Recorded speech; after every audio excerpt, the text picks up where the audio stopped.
you very much. And the clicker.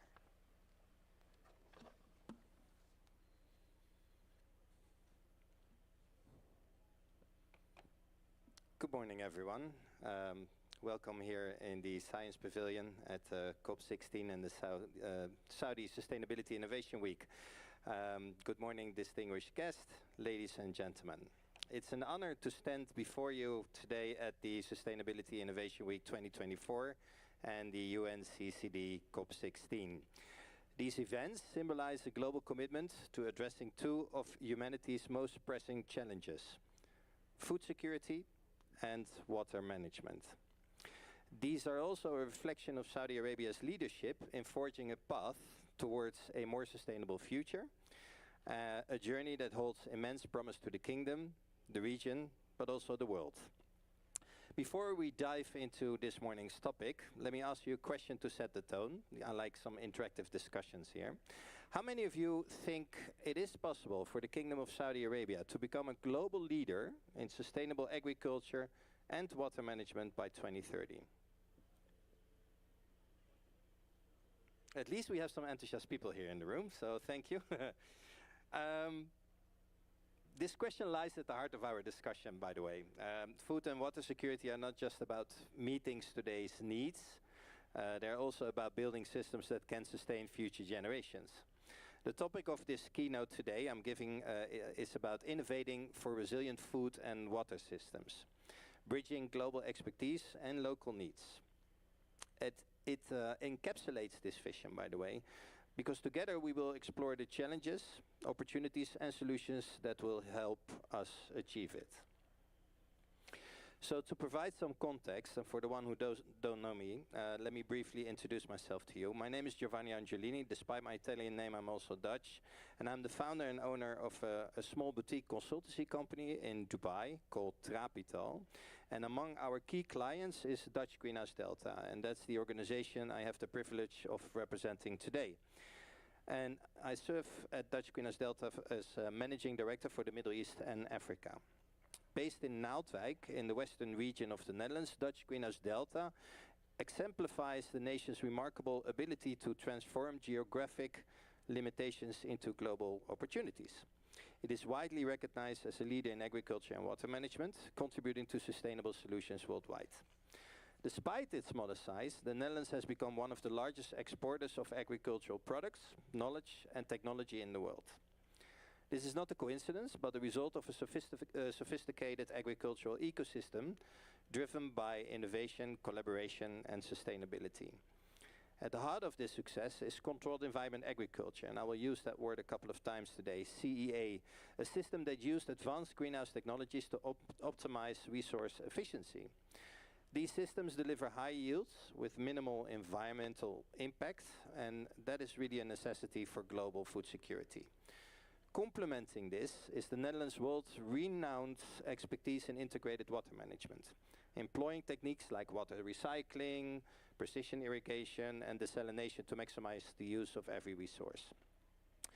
What makes the Netherlands truly unique is the ability to unite the efforts of government, academia, and the private sector into a seamless ecosystem. Public-private partnerships drive innovation, ensuring that research from institutions like the well-known Wageningen University in Research, ranked among the world's best in agricultural science, by the way, is translated into real-world applications. Dutch horticultural companies work together to ensure that agricultural advancements are both scalable and impactful. Central to this ecosystem is our farm-to-fork approach, which addresses every step of the agricultural value chain. This extends from cultivation and harvesting to processing, distribution, and consumption, ensuring not only the highest quality of food, but also minimizing waste and environmental impact. Dutch companies excel in providing end-to-end solutions, such as advanced cold chain logistics, smart packaging, and supply chain innovation, all designed to enhance food security while prioritizing sustainability. It's a long story. I talk too much, sorry. At Dutch Greenhouse Delta, we represent this comprehensive ecosystem. Our mission is to share not only the advanced technologies and systems that make the Netherlands successful, but also the collaborative spirit that drives continuous innovation. By bringing together expertise from every link in the chain, we'd like to create scalable solutions tailored to meet the specific needs of the regions we serve, including the Kingdom of Saudi Arabia. Now I go to my next slide. We talk about milestones, celebrating collaborative achievements. Every successful collaboration is a milestone. I think we all know that. And here in Saudi Arabia, there are many to celebrate. Let me highlight two that are affiliated with the Netherlands as well. Earlier this year, we had the privilege of hosting a golf delegation to Green Tech in Amsterdam. That's one of the largest agricultural exhibitions in Western Europe. We welcomed His Excellency Dr. Abdelaziz Al Malik, the Deputy Minister for Research and Innovation at the Saudi Ministry of Environment, Water and Agriculture. And this event was more than a showcase of Dutch innovation. It was a space for genuine dialogue where ideas were exchanged, challenges were explored, and partnerships were solidified. The Dutch-Saudi relationships extend beyond conferences and exhibitions. Through platforms like the Saudi Agri-Food Tech Alliance, Dutch Greenhouse Delta has fostered collaboration between public and private stakeholders. One notable event, co-organized with the Saudi Agri-Food Tech Alliance and representatives of MIWA and at MIWA, highlighted last October the potential of advanced greenhouse solutions and integrated water management in addressing Saudi Arabia's food and water challenges. And many more joint events will follow, inshallah, contributing to the needs and requirements of transforming Saudi's agricultural system. We believe, by the way, that these achievements demonstrate the power of partnership and the importance of celebrating progress. However, they also highlight the challenges that lie ahead.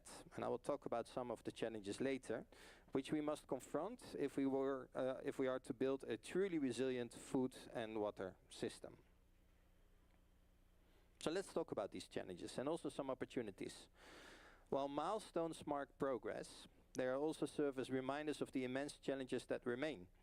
Globally, the demand for food is expected to rise by 50%, ladies and gentlemen, by 2050, so 26 years from now, while freshwater resources become increasingly scarce. Agriculture, responsible for 70% of global water consumption, faces growing pressure to produce more with less. These challenges resonate deeply in the Kingdom of Saudi Arabia, where agriculture consumes 85% of available water resources, yet 80% of the kingdom's food is imported, a dependency that leaves the country very low to external disruptions. This reliance on imports underscores the importance of food security in the kingdom's Vision 2030.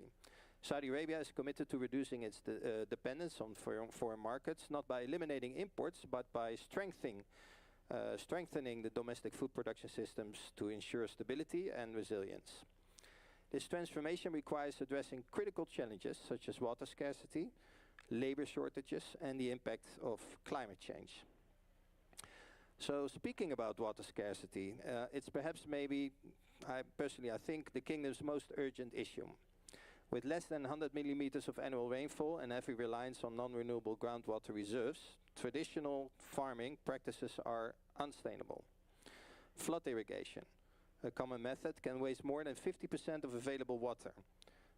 A stark inefficiency in a nation where every drop basically counts. This crisis calls for transformative innovation. Precision irrigation systems, I mentioned that before, which apply water only where and when it is needed, could reduce water usage significantly while maintaining crop yields. Water recycling technologies, already utilized extensively in Dutch agriculture, can extend the usability of limited resources. Desalination, through energy intensive, offers potential solutions when coupled with renewable energy innovations. So I would like to ask another question to the audience. Let's try to make it a bit interactive again. Do you believe technological innovation alone can solve water scarcity? Or must it be paired with education, behavioral shifts, and supportive policies? Who would like to answer?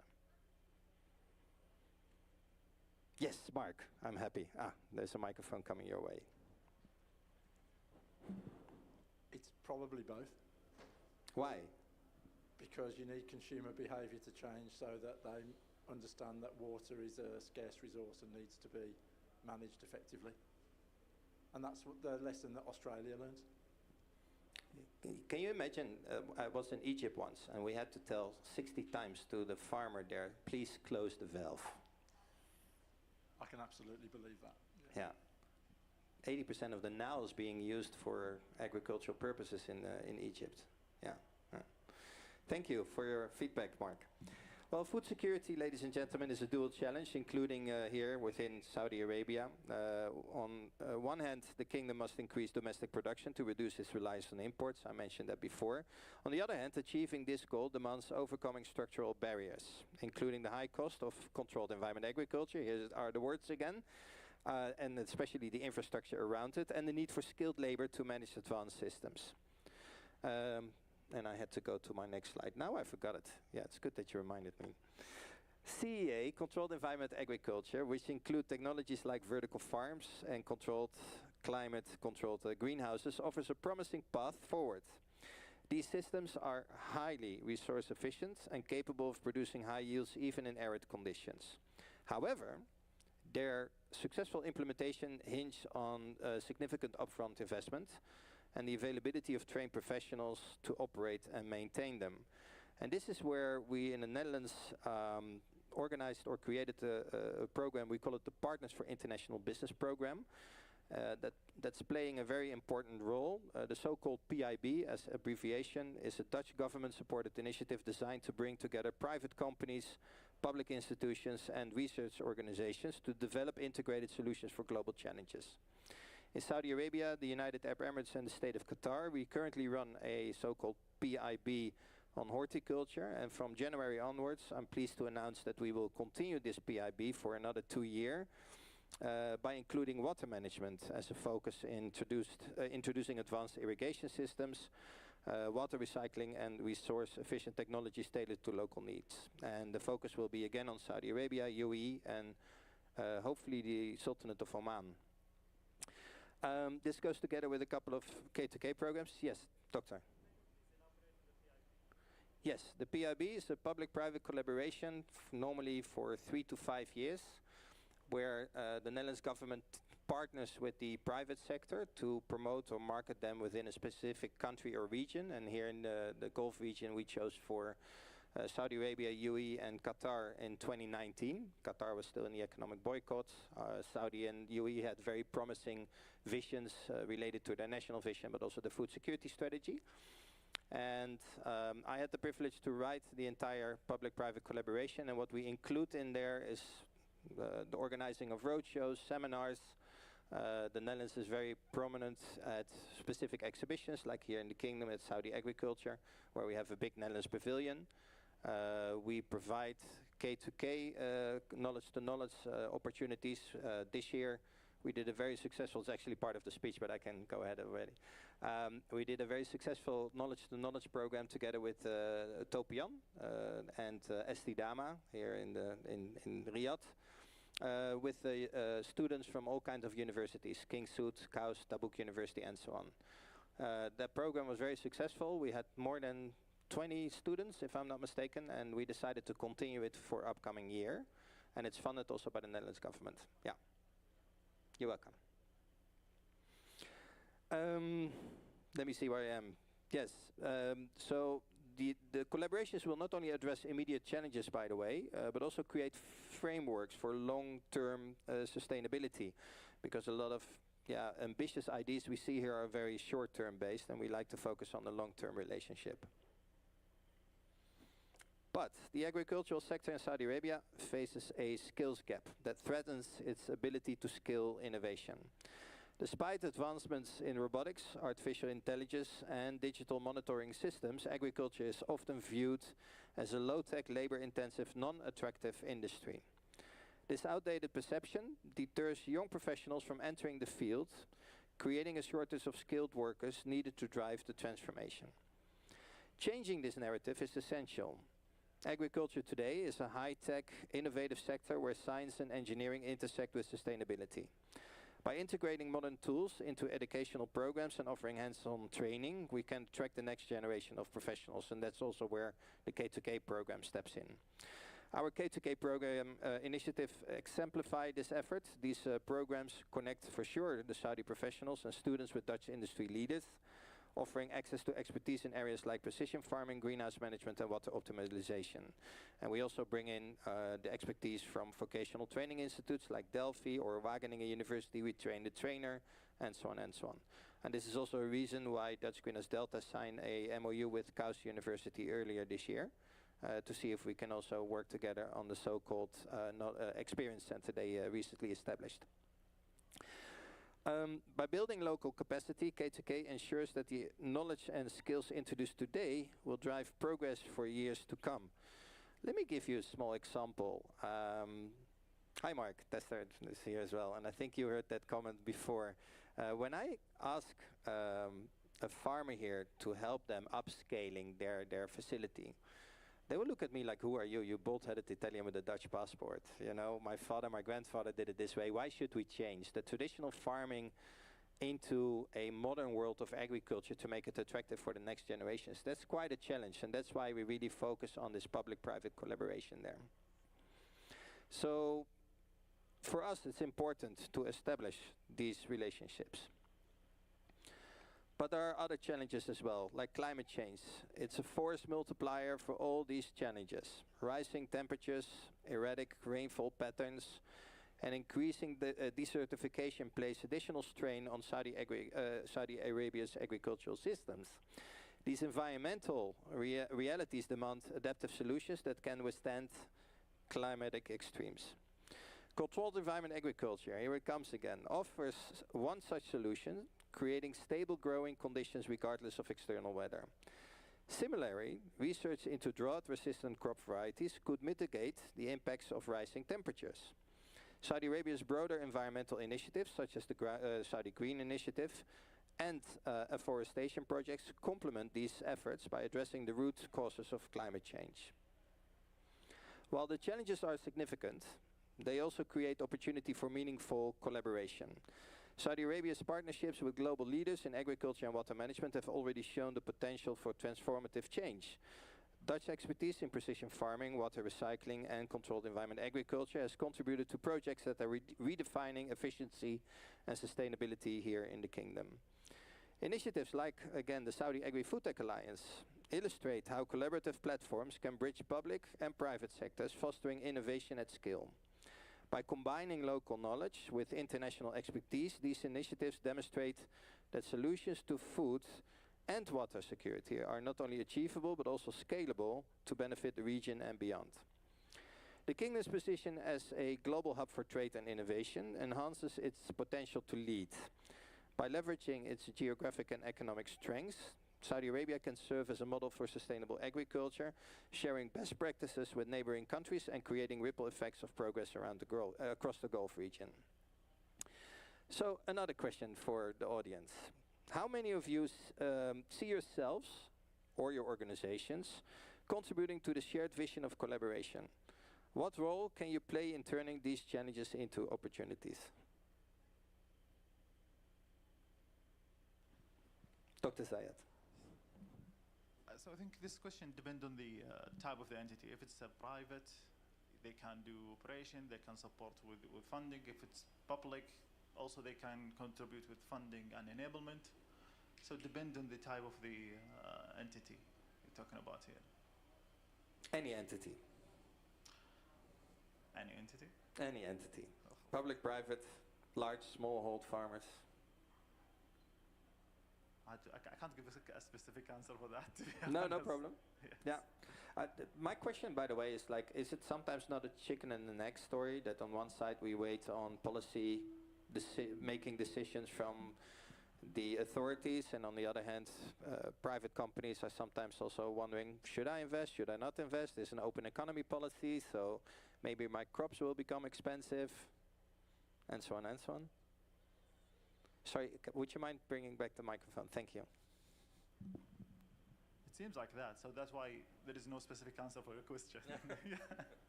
Yeah. Well, let's work it out all together. I can't answer it either, so yeah. I can't, I swear. I wish I could, but let's focus on it all together. Yeah, there are opportunities for collaboration, that's for sure, and I'll come back to that on a later stage. First, let's talk about innovation for resilience. Innovation is the cornerstone of resilience, I think we all know, particularly in addressing the complex challenges of food and water security, also here in the Kingdom. As we gather here, by the way, at COP16, we are reminded that the solutions we discuss today must align not only with national priorities like Saudi Vision 2030, but also with global goals to combat land degradation, build drought resilience, and foster sustainable practices. As I would like to repeat myself, controlled environment agriculture is uniquely positioned to contribute to this broader mission, offering a pathway to sustainable food production even in resource-scarce environments. But it also enables food production under conditions that are otherwise unviable. By managing variables such as light, temperature, humidity, and water, controlled environment agricultural systems can create optimal growing environments regardless of external climate challenges. This approach not only ensures consistent yields, but also minimizes resource use, addressing two critical challenges I mentioned before: water scarcity and land degradation. In Saudi Arabia, where arid conditions and depleted groundwater resources present significant barriers to traditional agriculture, CEA represents a game-changing revolution. Advanced greenhouses introduced by Dutch partners have already demonstrated the ability to reduce water usage by up to 90%, while significantly increasing productivity. Two examples here are DAFA Agriculture, Pure Harvest Smart Farms, and last week opened the new greenhouse technology at Topian, at Tabuk. These systems also preserve land, preventing further degradation by limiting the need for expensive agricultural plots.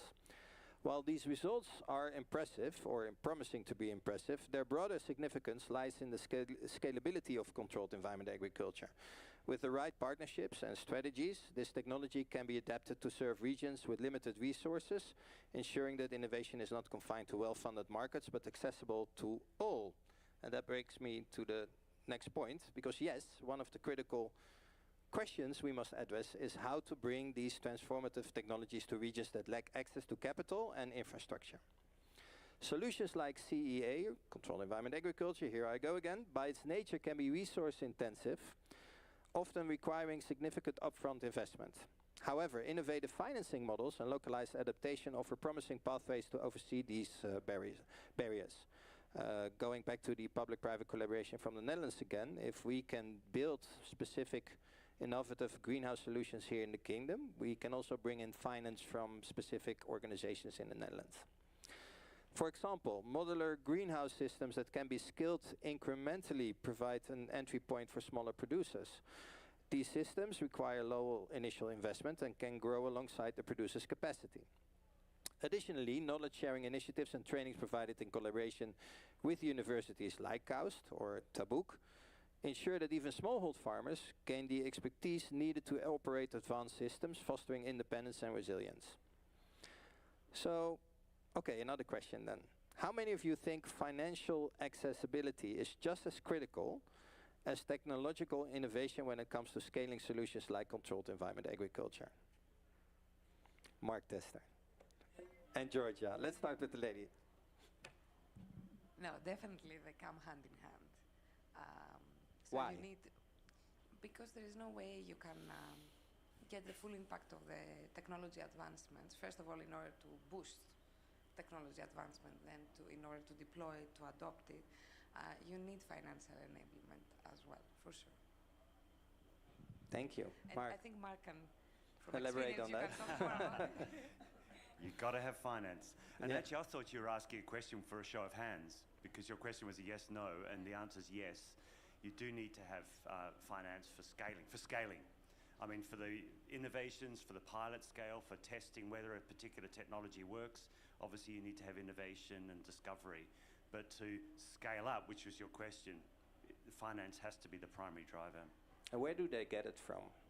From whoever's going to buy into the business model that you've created for your particular company.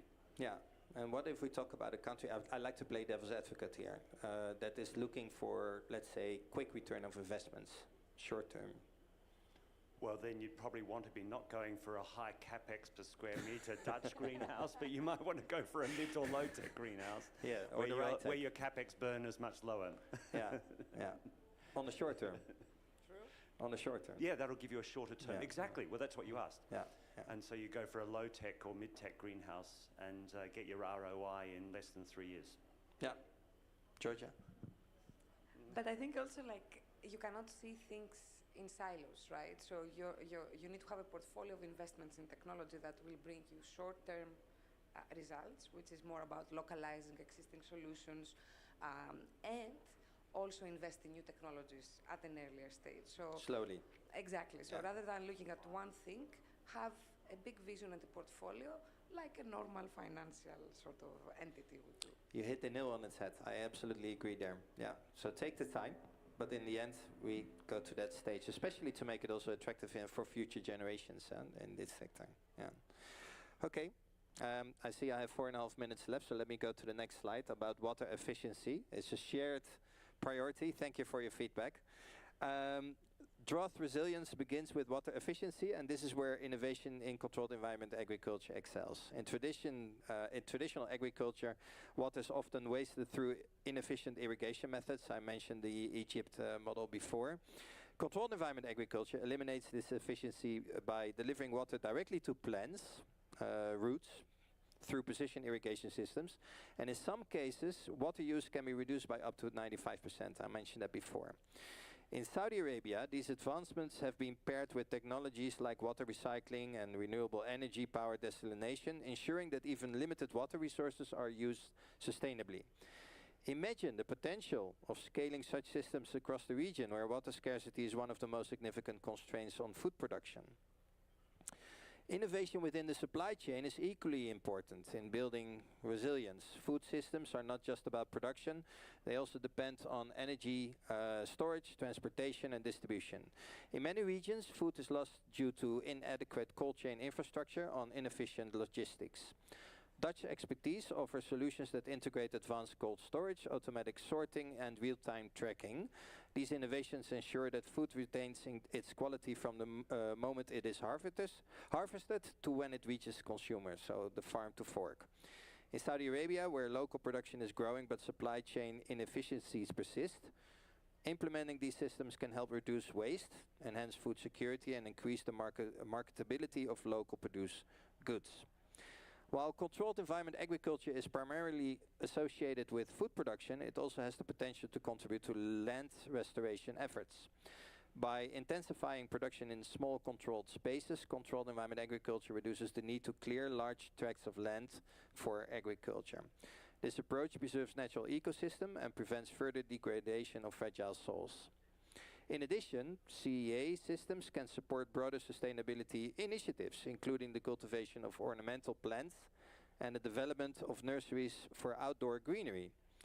These systems align seamlessly with Saudi Arabia's ambitious greening efforts under the Saudi Green Initiative, which aims to plant billions of trees and rehabilitate degraded landscapes. By facilitating the production of high-quality ornamental plants and outdoor greenery, controlled environment agriculture not only contributes to the beautification and ecological restoration of urban and rural areas, but also strengthens the kingdom's capacity to achieve its sustainability goals. This integration of sustainable food systems with afforestation and land rehabilitation underscores the versatility of controlled environment agriculture in advancing holistic environmental solutions. I'm almost there.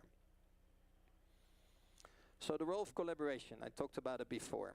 Innovation doesn't happen in isolation. The challenges of food and water security are complex, interconnected and global in nature. To address these challenges, we need collaborations, ladies and gentlemen.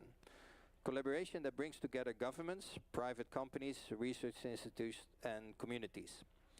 During this Sustainability Innovation Week and at COP16, we are reminded that no single stakeholder can solve these problems alone.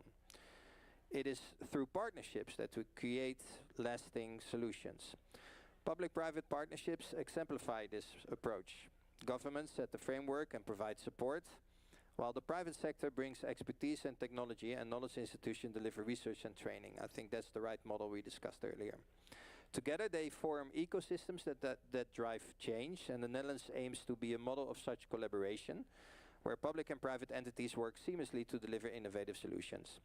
And as mentioned before, in Saudi Arabia, local initiatives such as the Saudi Agri-Food Tech Alliance launched earlier this year, unite stakeholders to advance sustainable agriculture. As Dutch Quinas Delta, we are proud to be part of this consortium. So, ladies and gentlemen, sustainability is not just about technology or policies, it's about people. As we innovate and collaborate, we must ensure that our efforts are grounded in principles of responsible business conduct.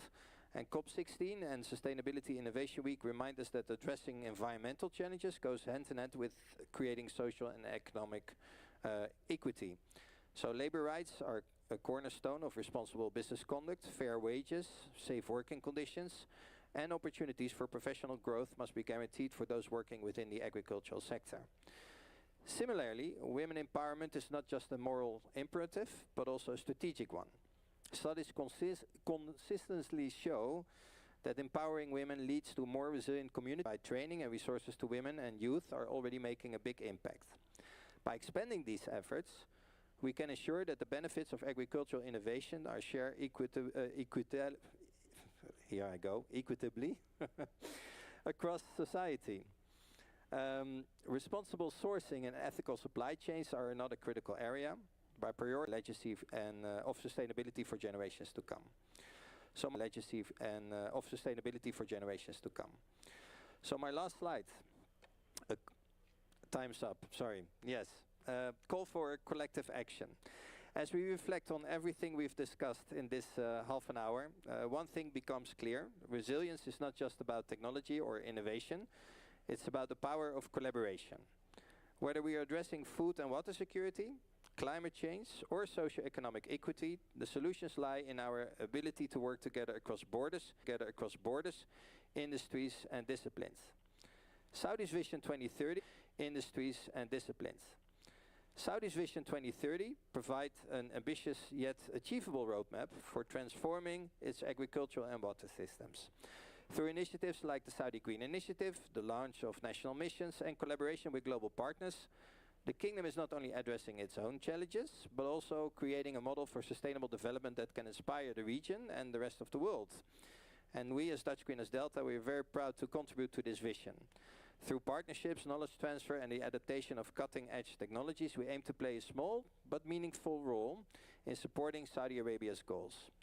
But let me emphasize, it's not our role to lead or to dictate or to tell you we know better. It is to collaborate, facilitate, and learn alongside our partners here in the Kingdom of Saudi Arabia. So as I conclude, I want to leave you with one question, and I don't need an answer directly.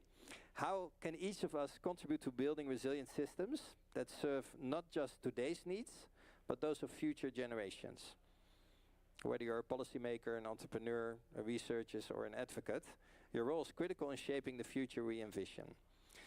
Ladies and gentlemen, COP16 and Sustainability Innovation Week are not just platforms for discussion, they are calls to action. Let us walk the talk, I like that line, and seize the opportunity to build partnerships that go beyond borders to create systems that are inclusive and sustainable, and to ensure that the innovations we develop today lay the groundwork for a resilient tomorrow. Thank you very much. Thank you, Giovanni, for a nice presentation. Any question from audience? All right, I think you already asked them and they already answered. Thank you.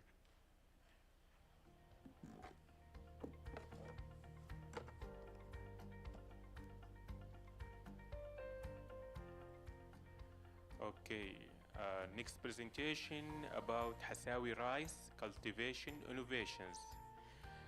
Let's explore new approaches to cultivating Hassawi rice in the kingdom. Please warmly welcome Dr. Wadha al-Rashidi from the Saudi Irrigation Organization, who will take us through her groundbreaking research. Dr. Wadha, floor yours.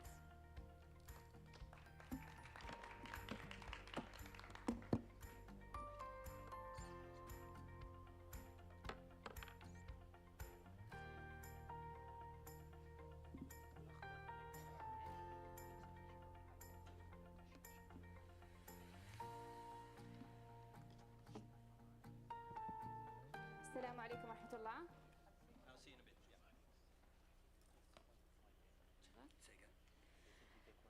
Good morning all. My name is Dr. Wadha al-Rashidi. I am research specialist and the head of studies unit at Saudi Irrigation Organization. And it is an honor to be here with you to discuss an important topic about national heritage known as Hassawi rice. Before we move on to, I'm sorry, this is not the presentation.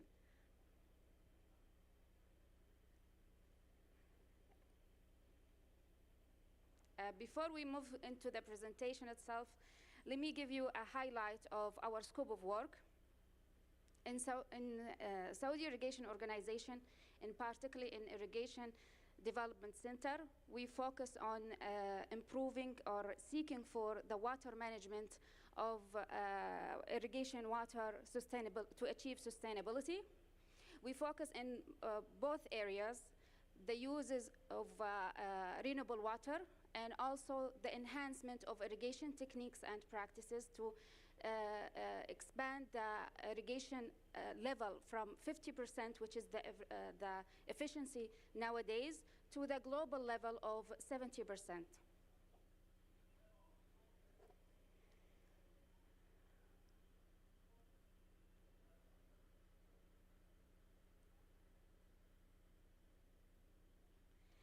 And also because the irrigation sector particularly, it consumes most of the water in the kingdom by 80–40% from the whole water consumption.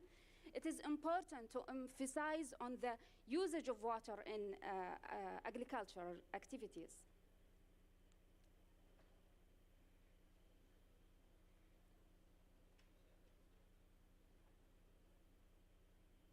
Okay. Now, rice production itself is very important as a crop nutrition values source, and also as a key player in food security. The rice itself has high nutrition and also low consumption or low price. So it makes us a global usage, particularly in Asia region. There's 30 billion people rice or consume rice daily as a main source of nutrition. This means is more than half the populations depends on the rice. There is no.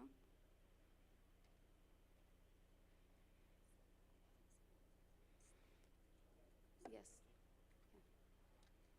Sorry, some technical issue. We'll take a break for 5 minutes, then we'll start again. Okay, thank you.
Ladies and gentlemen, please take your seats. The session is about to commence.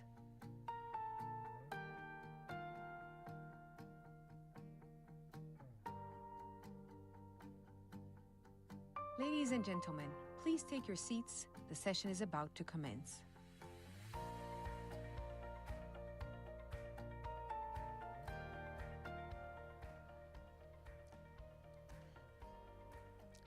Hello again, everyone. We apologize for the technical issue. Please welcome again Dr. Wadha to the stage.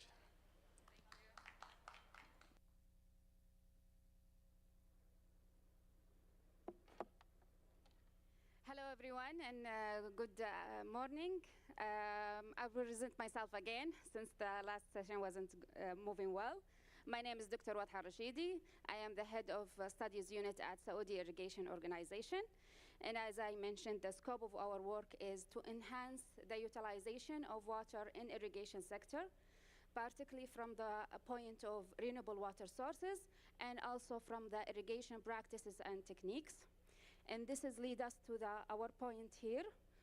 We are here to present a new approach for cultivation of Hasawi rice, which is a traditional heritage of rice in Saudi Arabia.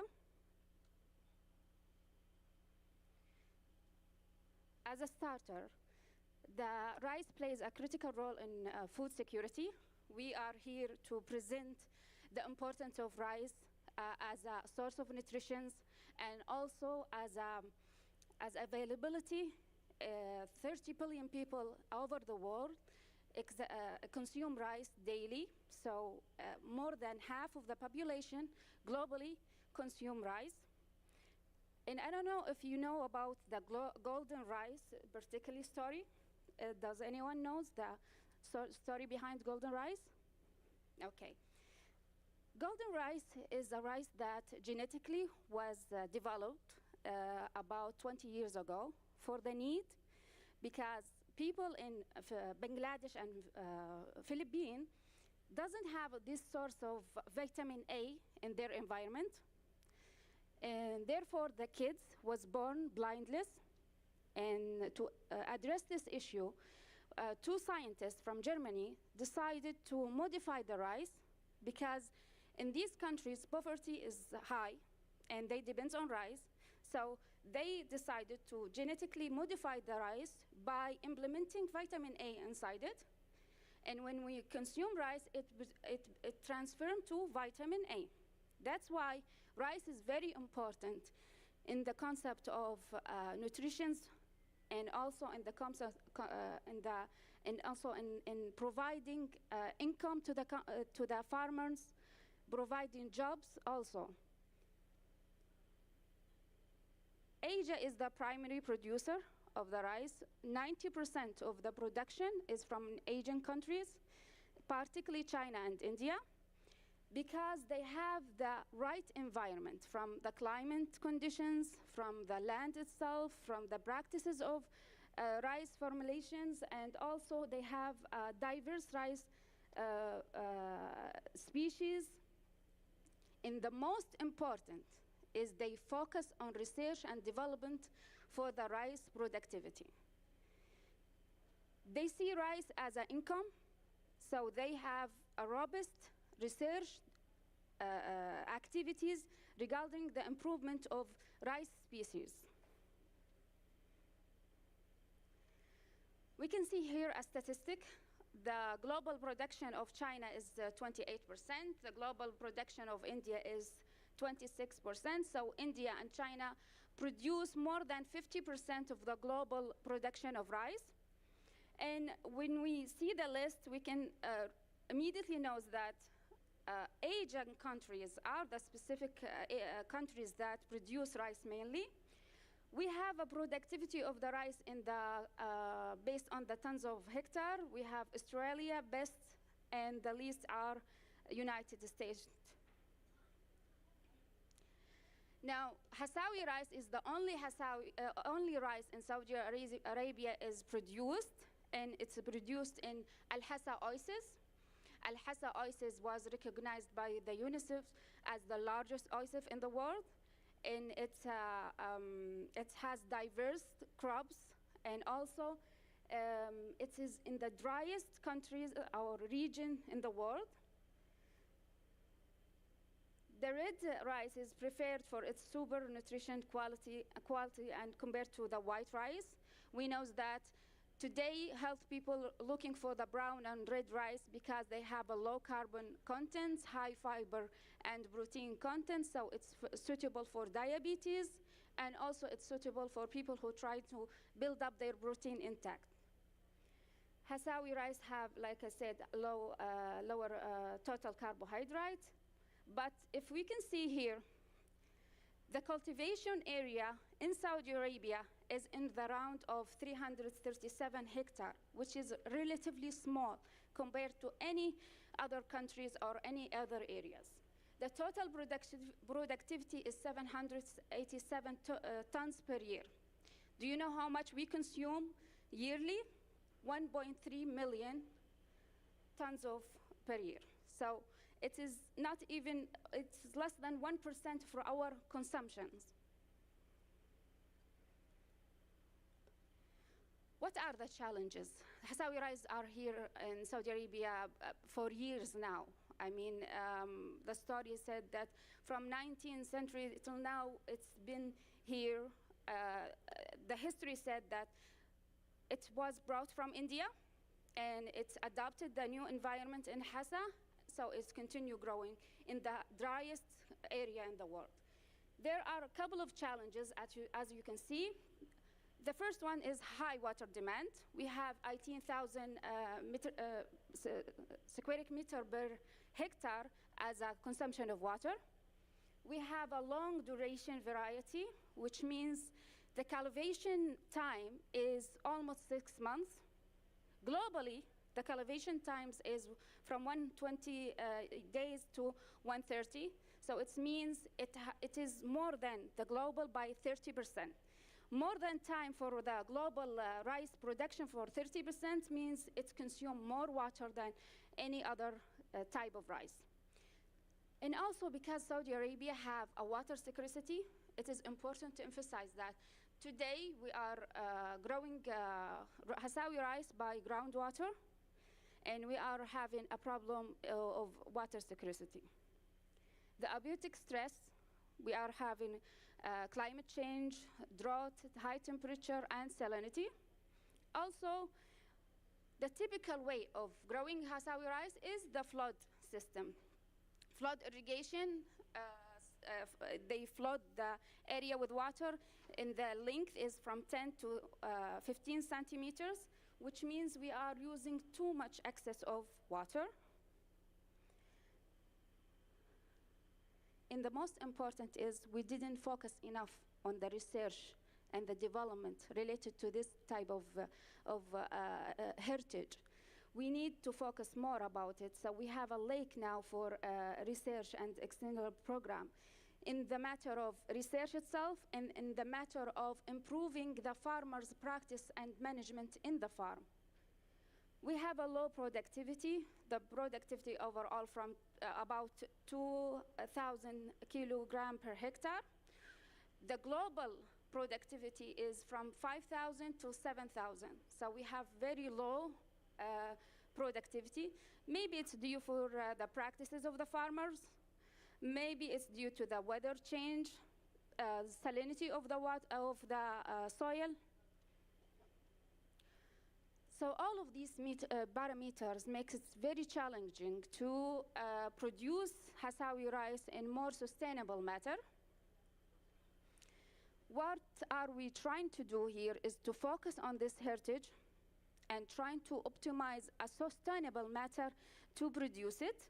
So we started an initiative for a sustainable for sustainable Hasawi rice production. The sustainable productions emphasize on two matters. The source of water, we are trying to use renewable source of water, and we also trying to optimize the water productivity. The concept of water productivity means the parameters, the practices, the techniques that we are using during this productivity. For water resources or for expanding the use of renewable water, we're trying to use treated sewage effluent, which is what we are trying now to irrigate all the countries with. And we are trying to collaborate with ICBA. It is International Center of Biosaline Agriculture Research. The cooperation with ICBA is to evaluate if the treated wastewater is suitable for productivity of Hasawi rice, to assess its impact, and to see which modern technology is the best for this kind of research and this kind of crop specifically. The enhancement of water productivity focus on the practices. We have on-farm practices, we have model farm practices. The on-farm practices, the integrated irrigation system overall. We have the weed management, the fertilizing, the water depth, which means the techniques that we are gonna use for the productivity, and also the practices we're gonna use in the farm related to soil, related to fertilizer. And we have the best practices in the transportation age and the planting age or date. Because when you choose the wrong time to plant the Hasawi rice, 6 months is gonna be wasted because low productivity will achieve. Breeding program is something, as SIO, we don't deal with. It's not our strength. Our strength is in water and in irrigation techniques. And that's why I'm reaching out to anyone who's interested to have a scope of work in the breeding program where we can hybrid the system or produce a new species of Hasawi rice that have short age and can be resilient in the climate change and the weather in Saudi Arabia. Now, the national water strategy is emphasizing the use of renewable water or the treated wastewater should be reached to 70% by 2030. I think now we are in the range of 23%, and we are trying to emphasize, or we are trying to work toward this achievement by implementing the Hasawi rice productivity with total treated wastewater. We are collaborating with ICBA, which is an international institution in Abu Dhabi that focus on the agriculture of rice and crops based on modern techniques for particularly salinity environment. We will explore the best practices, the assessment of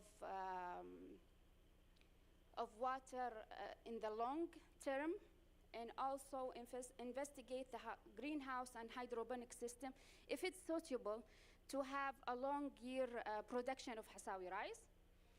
At the end, we can have the right technique, we can have the right practices, and we will produce, but only if we can build the capacity of our workers and also the farmers in the industry.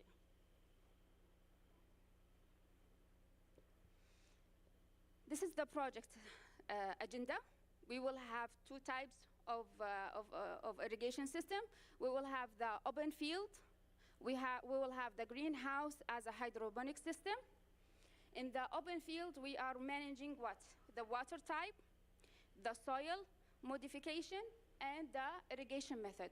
We will choose 3 types of irrigation method: the surface drip irrigation, sprinkler irrigation, and alternative wet and dry method. And instead of the traditional flood method, we will try to improve the retention of water in the soil by adding some kind of modification material like polymer hydrogel and biochar. And also, this is the traditional method in the field. We will try to assess the ability of producing Hasawi rice in the hydroponic system. At the end, Hassawi rice is a cultural heritage. We should focus on improving its productivity, reducing the water consumption, and collaborating with institutes, private or public, that focus on achieving sustainability in water management, particularly for this type of crops. Implementing an extension program focusing on the best farm practices. And I'm glad to tell you that we have reached to a mature level in the practices. We have built a Saudi irrigation code, which is directed to the practices in the farms, and which we are optimistic of what we can achieve if we collaborate with, or if we enlarge the collaboration to achieve this kind of sustainability for keeping the Hassawi rice culture as a productive material in the world. Thank you so much. Thank you, Dr. Wadha. Any question from the audience?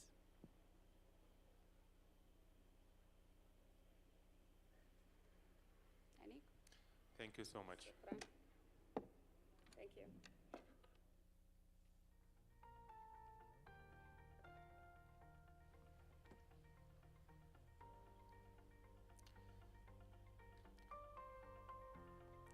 So next topic is agribusiness zones with solar desalinated water.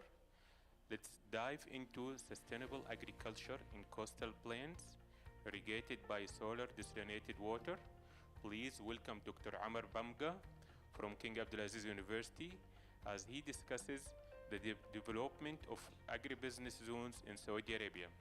Welcome, Dr. Bamga.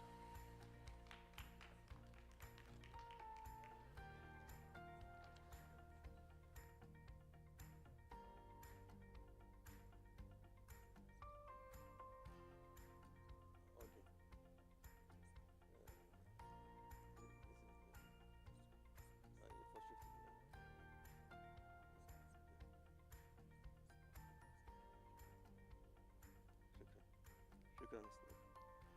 السلام عليكم ورحمة الله. Good morning for all. Thank you for attending this presentation. This topic, in fact, is related to use of desalinated water in agriculture. It is not a new idea to use desalinated water for agriculture. In fact, it is a dream since the start of the desalination technology before 60 years from now.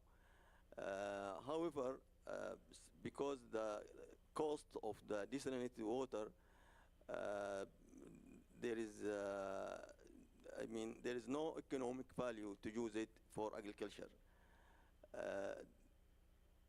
In Saudi Arabia, Ministry of Environment, Water and Agriculture, before 4 years, they have started a project to evaluate the possibility or the feasibility of using desalinated water in agriculture from the technical point of view. However, in some countries, there is projects, commercial projects are running, like in Morocco and Spain. They use desalinated water in limited,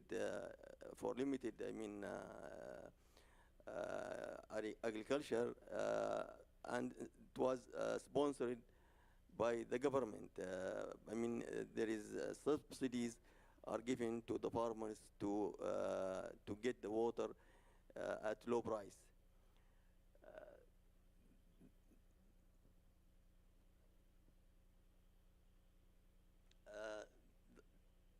The idea of, in this presentation, I will discuss two aspects of using desalinated water in agriculture. The first one is why Saudi Arabia should opt the desalination technology as a strategy for development of its agriculture in the future. And we'll discuss is desalinated water is affordable to be used in the agriculture, how we can make it affordable. So we will see what are the opportunity or the strengths which are available in Saudi Arabia, which are helping the country to go for this option. And I will propose a model, or conceptual model, on how to apply this concept. We'll discuss also some results on application of this model. In fact, it is preliminary calculations, and we'll look about the future research needed in this area. In fact, why the future of agriculture in Saudi Arabia will be oriented to desalination. This we can understand it by making a balance between the projects of Vision 23 and sustainability, which is must to achieve the final goal of Vision 23. We see that all projects, in fact, most of the projects of Vision 23 are water related. Some of them, maybe 90% are water related. Some of them maybe only 5%. But the major projects are water related, are something like, for example, Hajj and Umrah program, where there are 30 million pilgrims will come to Saudi Arabia every year, and all projects of the National Transformation Program, which include food security, forestation, the Saudi Green Initiative, the lifestyle improvement program in the city, where a lot of green area are planning to be constructed, and also the big programs like NEOM and housing programs. All of these programs are and projects need water. Without water, there is no chance to have a success to achieve these projects. At the same time, water in Saudi Arabia, they have limited water resources. There is only groundwater is the secure groundwater, and for that one, I mean, there should be there must be sustainability of the groundwater use. So all sustainability related to water use, like water sustainability in general, either for agriculture or for urban use or for industrial use, groundwater sustainability, since groundwater is the big reservoir from which Saudi Arabia is withdrawing its water, relation between energy and water, also food and water, all these should be balanced, or sustainability in all these types of sustainability should be balanced with the implementation of the Vision 23 program.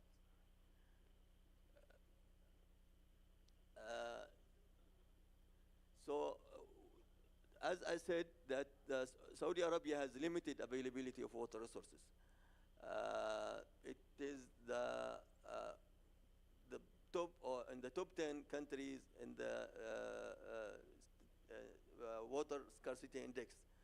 That means how water scarcity index is the ratio between how much non-renewable groundwater is used in relation to renewable groundwater.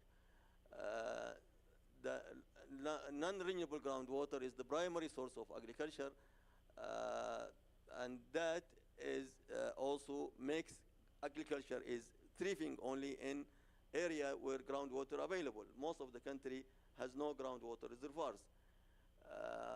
So margins for improving water availability are limited, because what are the margins which are possible are water reuse. Water reuse, for example, in the inland city like Riyadh, is almost, there is full indirect water reuse.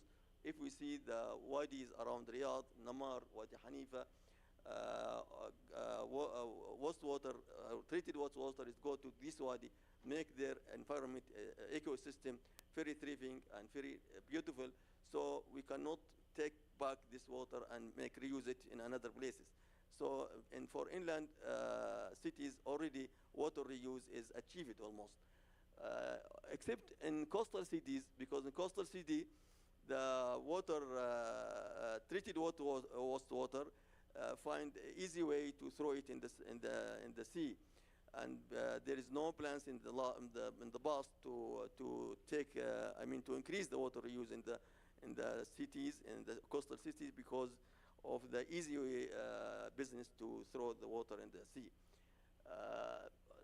Even in that case, if the full utilization of water reuse has happened in the city, it will be in the local area, in the regions near to the city, for the suburban areas. Wadi flash floods which happen during the rain seasons, it needs already there are many dams around the country which store this around, except in maybe in some portion of the water which reach to the sea, that can be intercepted by using dams near to the sea. So the availability of water is already limited. If we look to the water use and water water sources in Saudi Arabia, we'll see all water use is dependent on groundwater. That the value of withdrawal of groundwater was, faring from as much was in the 2000, I think this is 2016, it reached 19 billion cubic meter, and the ministry is planning to bring that one to 6.6 billion cubic meter by 2030.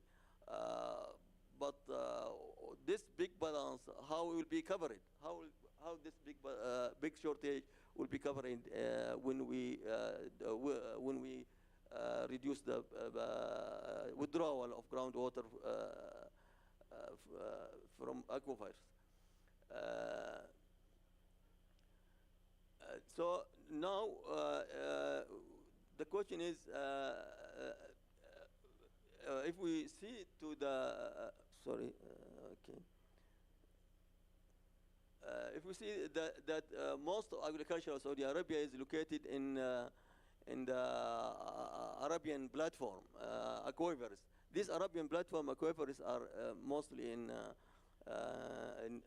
around in Hail, Qasim, Riyadh, Al Jawf, and Tabuk.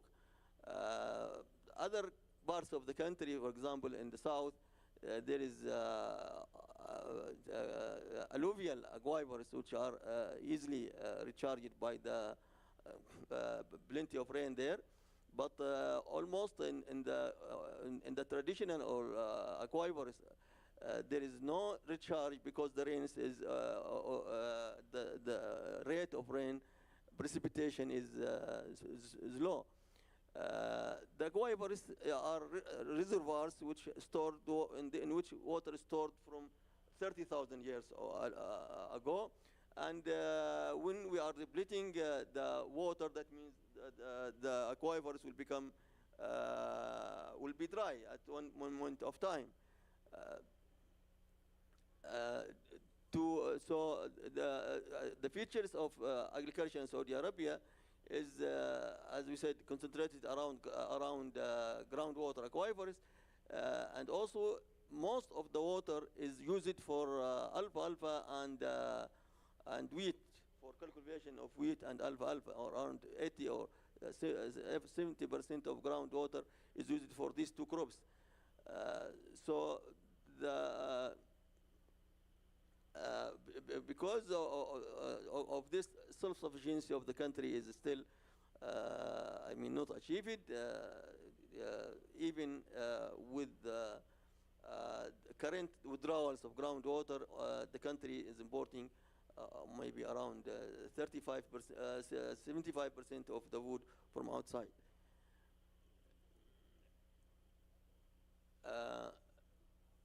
We see that the desalination in Saudi Arabia is used in the cities.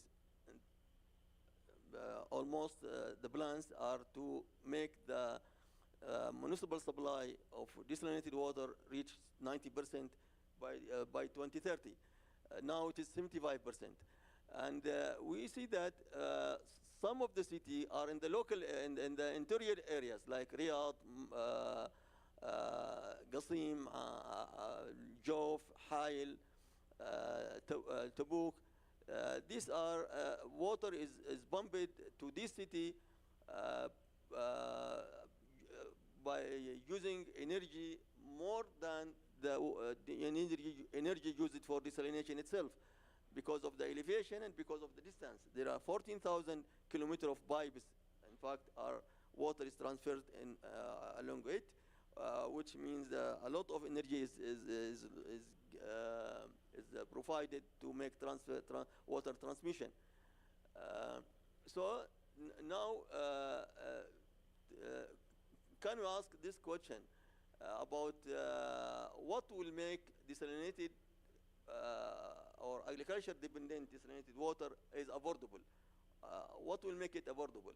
So we make one main assumption that desalinated water used for large-scale irrigation projects is affordable when parity cost of desalinated water is comparable to that of groundwater. Okay, farmers will go for desalinated water if the parity cost is of water, that is the cost of desalinated water and cost of groundwater are equal. Yes. So this is the assumption we said can be achieved if these conditions are satisfied. First, the cost of desalinated water on farmer be brought to the current groundwater cost. This will make farmer to go for farming by using desalinated water. The second thing, that farmers using desalinated water are entitled to receive the same incentives and subsidies to those which are received by farmers who are using groundwater. For example, the government will pay the products.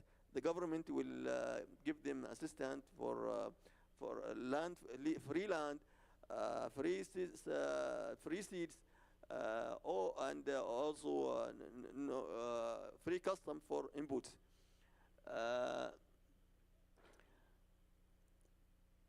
Also, there must be some constraints to reduce the agriculture in the plains. I mean, to limit the agriculture or limit the withdrawal of groundwater from the aquifers. The opportunity which can, will help to achieve this plan, first is the abundance of lowland at the coastal area in the Gulf and the Red Sea. The elevation of the land, as we see from the map, it is less than 200 meters only in the coastal area of Tihama and the coastal area of the Gulf. Even Rabu' al-Khali, all the Rabu' al-Khali is under this elevation. It is only 200 meters above the sea. The second thing is there is abundance of renewable energy. Saudi Arabia is the top 5 country in availability of renewable energy, and a lot of land also, because land here is very important for renewable energy, and this is plenty of land available for harvesting of renewable energy. According to to the new trends in desalination, cost of desalinated water, also this opportunity, because the reduced cost of desalinated water will make it convergent. There will make it matching the cost of groundwater in some future, in the future. And even at this level, the desalinated water cost becomes very low. It becomes around 1.6 reals per cubic meter. Saudi Arabia also has a high capacity in desalination industry, in the sense that about technology know-how, about the management of desalination industry, because it is producing 1/4 of the desalination water in the world. The country is also going to increase its capacity. For example, at 2025, it will reach 8 million meter cubic per day, and it will reach 12 million cubic meter per day in 2030. Also, Saudi Arabia has a strong point which is represented by the investment attraction potential. In all these new project, seawater desalination projects, the share of the foreign investment is high. It was around, I think, 38%, where our many partners, international partners, are contributed in these new desalination plants. So now we will look how to make a model to incorporate desalinated water in agriculture. This model first is based on the concept of integration of the energy, water, food, plus land also, because these three main corners of the desalination: land for solar energy harvesting, energy which comes from the land, and water using desalination technology, and coastal lands for agriculture and agribusiness. This model can be achieved only by the power of partnership, as Dr. Gufani said in the morning.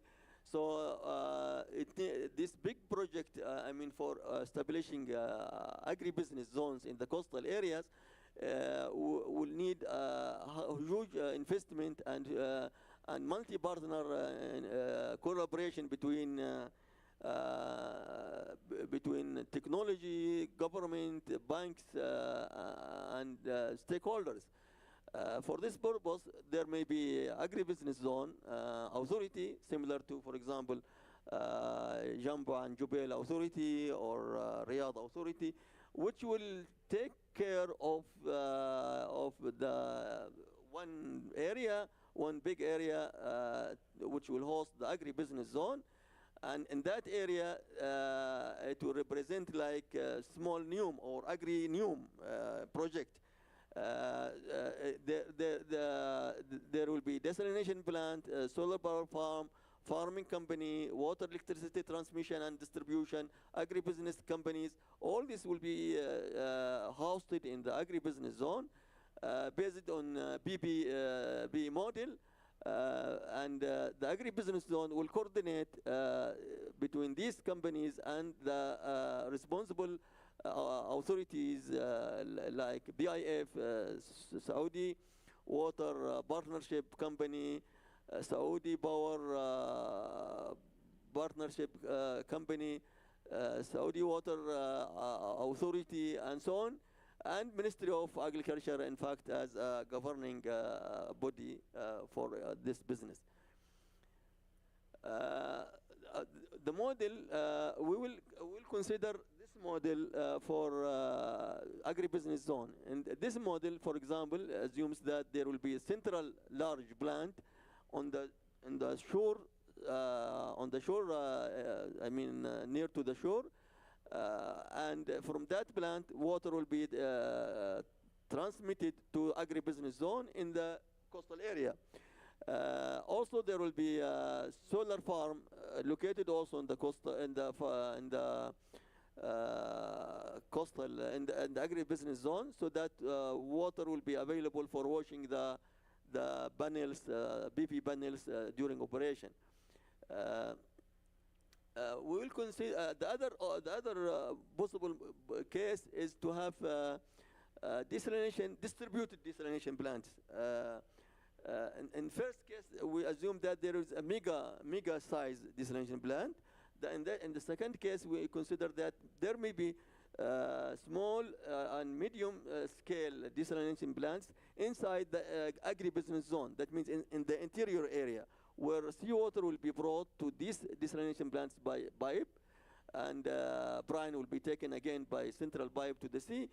So that this will give flexibility for small businesses also to have their own desalination plants and their own farms.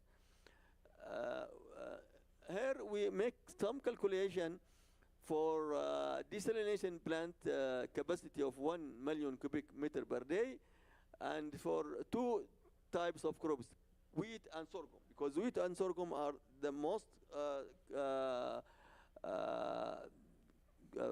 crops which are withdraw the large I mean export value, have export value for for Saudi Arabia. So in this now we will evaluate some parameters or indicators of for evaluation of this business. For example, for land, we'll see what is the solar farm area is needed, for the farming area needed for the farming, agribusiness enterprise area, housing, and so on. I mean, these indicators will be evaluated by simple calculation in here, but maybe also there's another indicators are not included, maybe considered in the future if we, or make a full study of this idea. For this assumptions, we use some inputs like solar PV farm capacity factor, which is the ratio between power of the farm and the farm area. We use 0.5, which is this reference is taken from Sakaka solar project. And specific energy consumption of desalination, this is the latest value which has achieved, in fact, in new projects. And peak sunshine hours, 7 hours, which is reasonable. And further, char regulating transmitter overall efficiency 0.8, and specific carbon emission for PV solar farm is 37 equivalent gram CO2 per kilowatt hour per hour. So based on these assumptions, we found that the solar PV farm power needed is around half gigawatt. And the daily energy consumption for desalination will be around 2.7 gigawatt. And energy exported, because we assume that the desalination plant will work full the day. So the solar farm, the solar PV farm will produce enough energy to operate the desalination plant in the daytime, and at the night time energy will be taken from the grid. So that means at the daytime, the agribusiness zone will supply the grid with the equivalent energy which is taken by in the morning. Okay, at the night. So at the morning, there will be 2,000. The day 24-hour energy needed for the plant is 2,780 megawatt hour per day, and energy exported is 1,040 megawatt hour per day. So the solar farm area is around 900 hectare, and carbon emission of PV solar is only 103 ton per day. If we compare it by the current business, this is very small. So the second thing is the farming area. We calculated the farming area for sorghum and for wheat. For wheat, we need around 23,000 hectares. For sorghum, 11,000 hectares.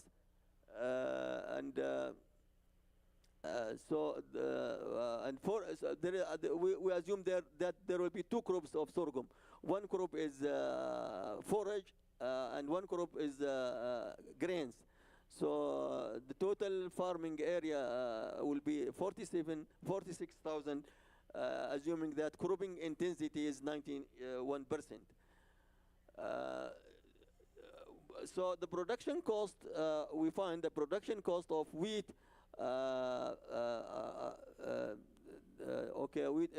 wheat production ton per year for the whole agribusiness zone, 156,000.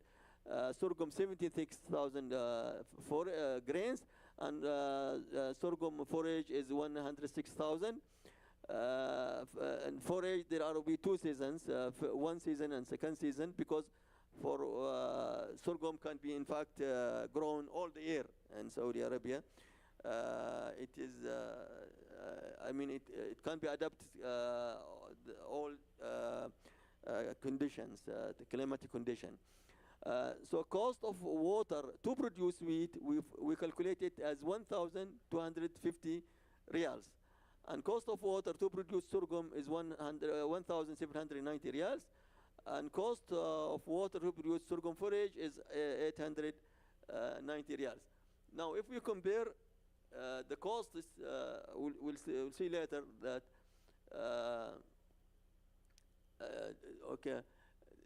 now if we compare now the cost of doing business with desalinated water with the cost of transmission or desalination and transmission of water to the Riyadh region,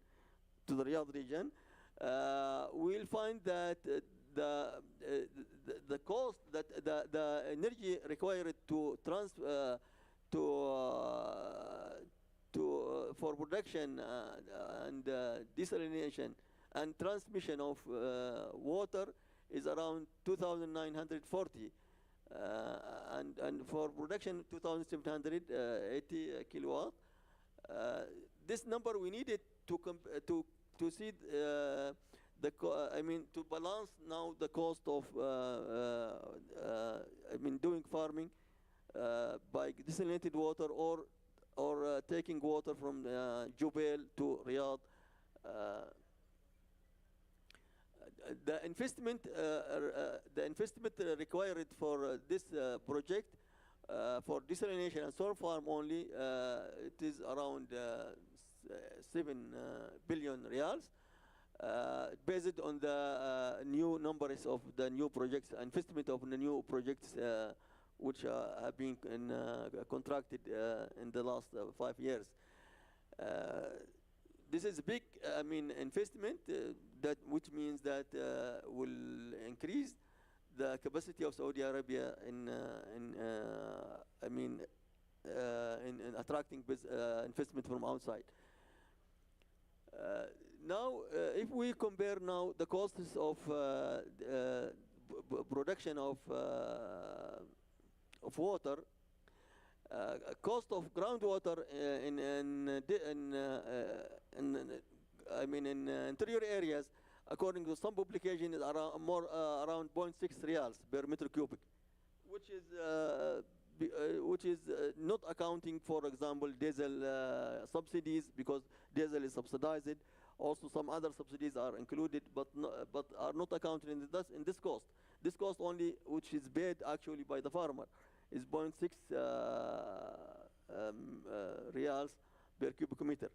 And the production cost of desalinated seawater, we find it around 1.4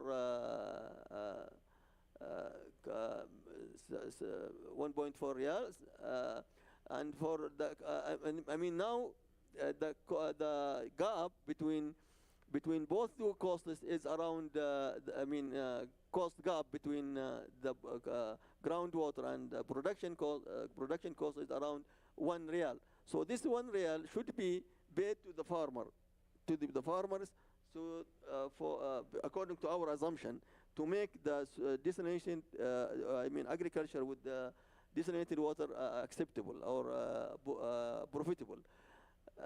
Then at the other side, for the transmission and the desalination of water, we need around 2 reals per meter cubic. 2 reals per meter cubic, the government, and maybe even more, because these are very, we talk the right-hand extremists, not the,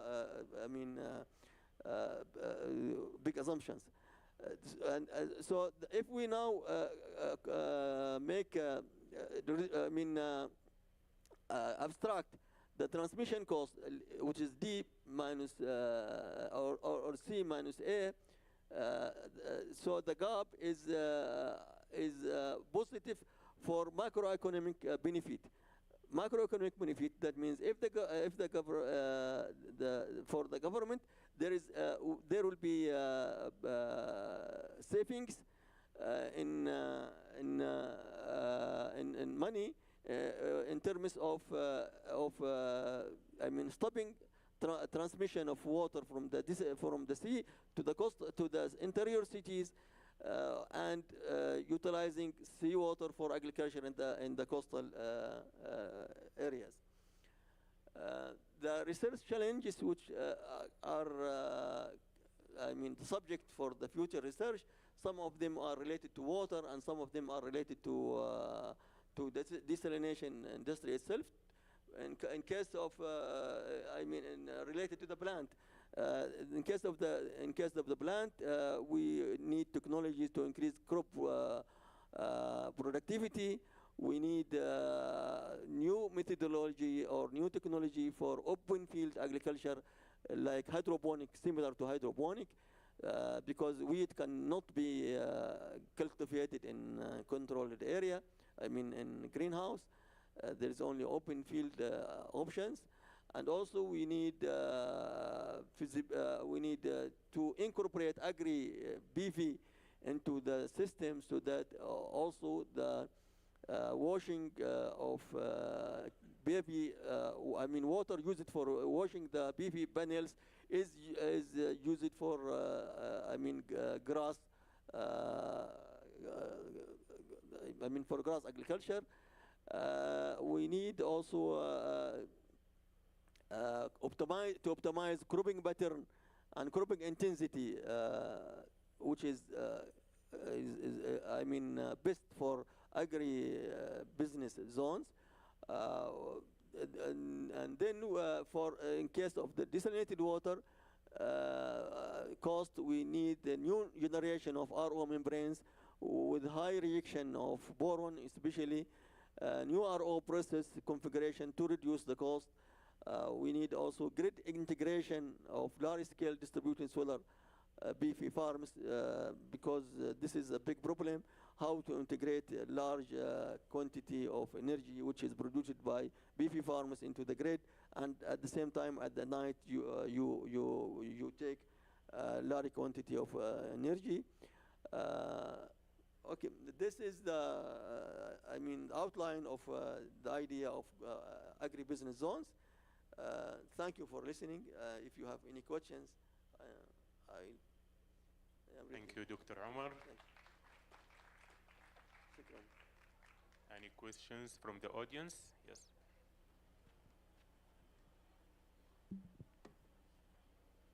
Hi, just a quick question. It may be that I missed it, because I missed the start of the presentation. What is the likely cost of the facility, and what is the likely payback for the facility? I didn't see you cover payback for the PV and desal. I have not made calculation for the payback period, but we assume that the business will be affordable if the cost for the farmer is equal to the cost, mean, with using desalinated water equal to the cost using groundwater, and that can be done also. Can be done only if the government pay 1 real per meter cubic. So the other principles of payback period will apply similar to the projects which are depending on groundwater, because for the farmer all other conditions will be the same except water. Please. Thank you, Dr. Omar. This is very interesting. Thank you. Now, I think what you're trying to do is look at multiple problems. Yeah. One thing, you have solar desalination or solar power generation. That's Yeah. a well-established field with well-established economics Sure. and costs, and that is very mature technology. So we know that the cost in Saudi Arabia is close to $2 1.5 in some projects. Very competitive, extreme. The only problem is that it's intermittent. You only have 8 hours of solar. Yeah. Okay. Then you have desalination, and currently, again, we have cutting-edge desalination plants that produce water at $40, which is 1.5 years. So that's another thing that's very mature and Yes. so now what is left is using that solar to produce desalinated water and then use that water to for agriculture. Yes. So it's yeah. Now, so the question becomes: is it economical to produce to grow food using desalinated water? I think this is the question. Mm-hmm. The other costs are already established.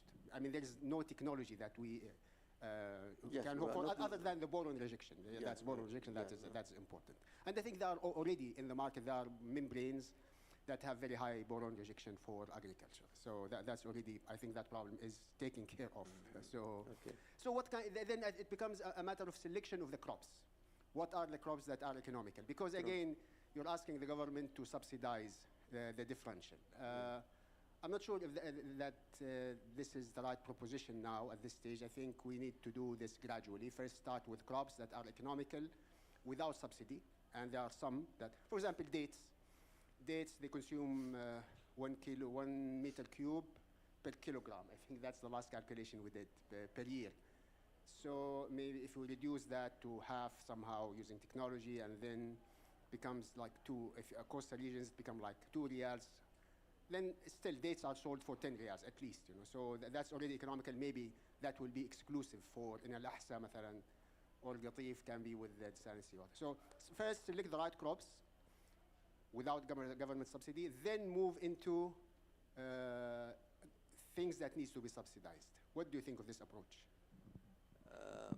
Okay, this is preliminary calculations, and by preliminary calculation, as we have seen that the cost will not be economical for the farmers to be, to this business to be self-dependent. I mean, to get the returns. So for desalinated water, I am talking about desalinated water. So for the early stage, the intervention of the government is needed because as I have said, there is no way to implement Vision 2030 projects except if desalinated water is used at large scale, without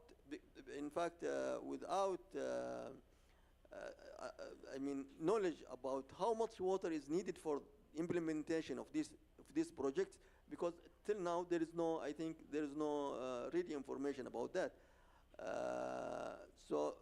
But it is sure that because the government, they don't want to extract groundwater at the same rate as in the past. There is only one option: either to extract groundwater at the rate of the past, to implement 23 Vision projects, or to go for desalinated water. At the beginning, desalinated water will be not economical for the farmers to go. But when this will be a challenge, when we go to the challenge, then you will find solutions. I think large-scale farming using desalinated water will encourage a new solution to come to reduce the cost of desalinated water, to have more crops with more productivity, with low water requirement. There will be also optimized cropping patterns, optimizing the type of the crops which will be irrigated or be cultivated. So all of this can become only when this becomes in practice, when even a small project, not 1 million, I told 1 million cubic meter per day, but you can start with 200,000 meter cubic per day and make small farm for wheat only. That will be, that will be the start.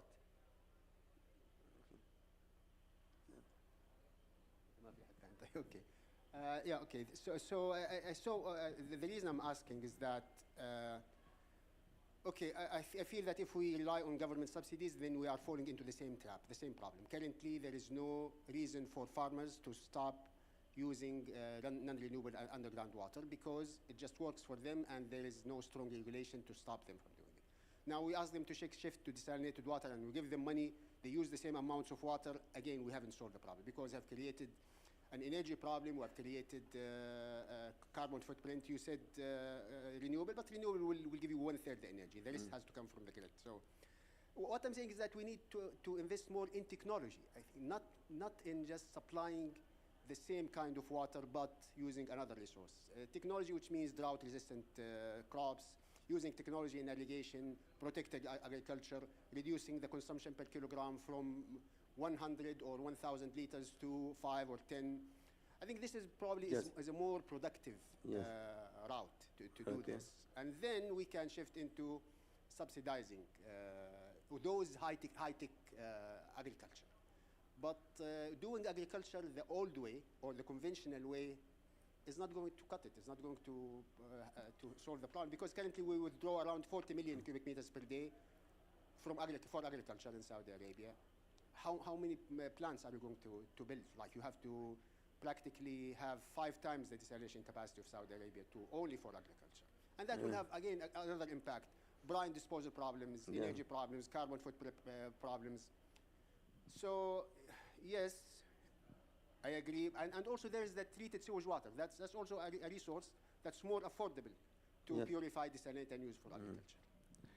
Okay, thank you. Thank you very much for clarification. Yes, technology development and new inventions or innovation are very necessary to make profit and to make sustainability. But there is two sides for the development. One is the challenge itself, and the challenge itself can lead to the development. And Saudi Arabia started RO when it was very costly, and it is, in 1978 the first RO plant was built in the history in Jeddah. It was at a very high cost, and maybe the production cost of 1 meter at that time around 15 riyals per meter cubic. Because of that challenge they faced it. Now Saudi Arabia become the leader of desalination production. The technology will come, in parallel. This is my opinion, I think. Any another question? Okay. Thank you, Dr. Omar, for this valuable information. Thank you very much. Thank you, Rahul. Thank you very much.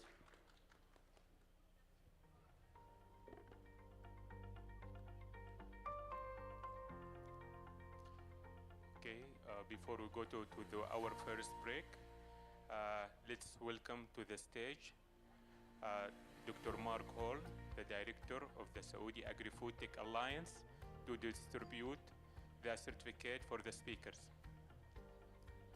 Welcome, Dr. Mark. In the center.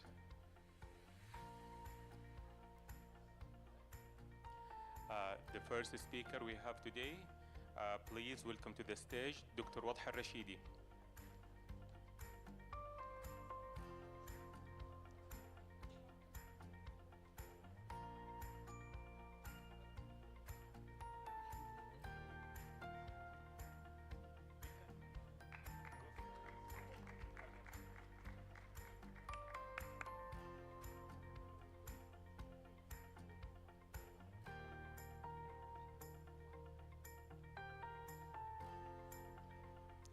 Thank you, Dr. Wadha.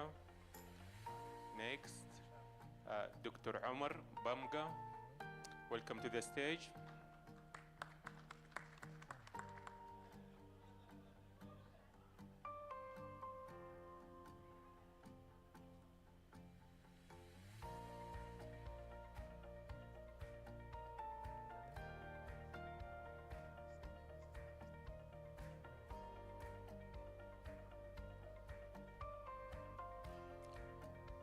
Thank you, Dr. Omar.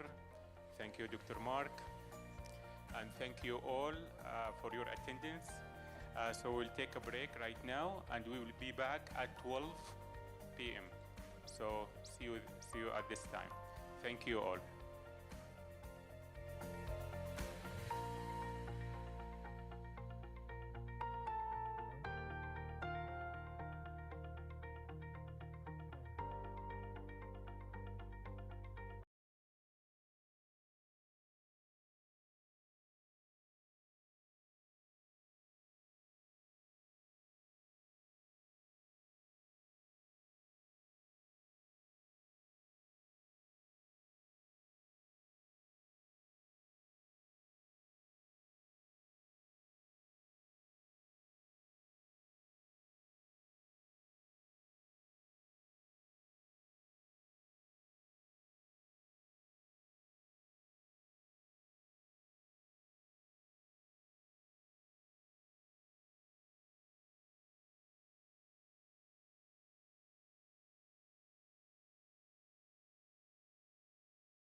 Ladies and gentlemen, please take your seats. The session is about to commence.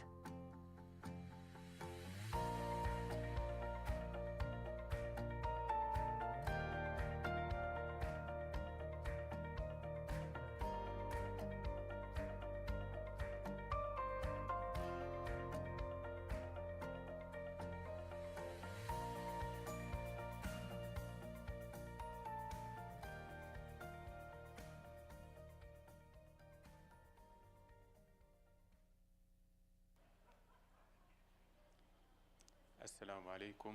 Good afternoon, everyone. Welcome back after break. Thank you for joining us again. So we will start next. We shift our focus to animal health. Dr. Hussein Abdullah from Wiqa Center will present an evaluation of cholera toxin. Dr. Hussein, the stage for you.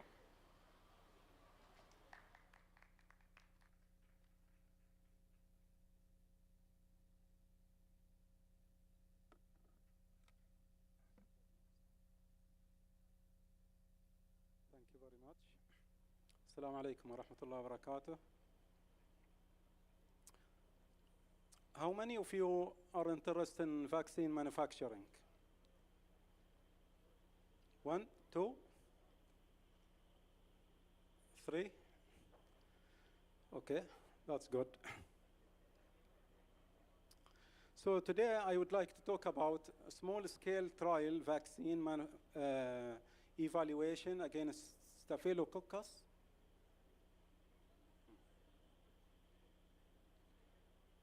This is not mine. This is not mine.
was some technical issue we faced. So we'll back again. So we'll start right now our next session with micro propagation and phytochemical profiling of elite pomegranate land race in Saudi Arabia. Please join me in welcome Dr. Abdulrahman Abdel Mullah from the National Research and Development Center for Sustainable Agriculture, Istidama. Thank you.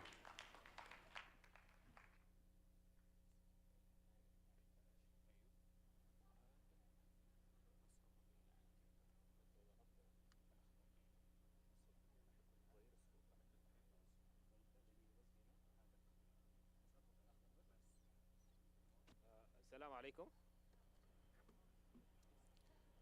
Thank you so much for coming. I really appreciate that.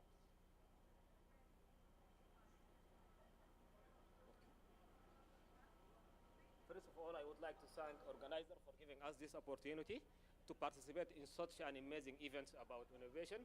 Also, I would like to thank all of you for coming to attend these sessions.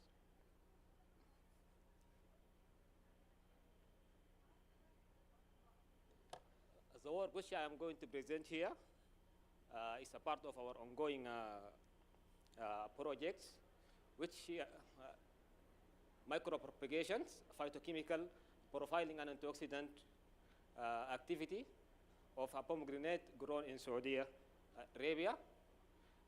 Before that, just I would like to give you brief introduction about Istidama Center, the vision of Istidama, leadership in agricultural research and practices to contribute to food security and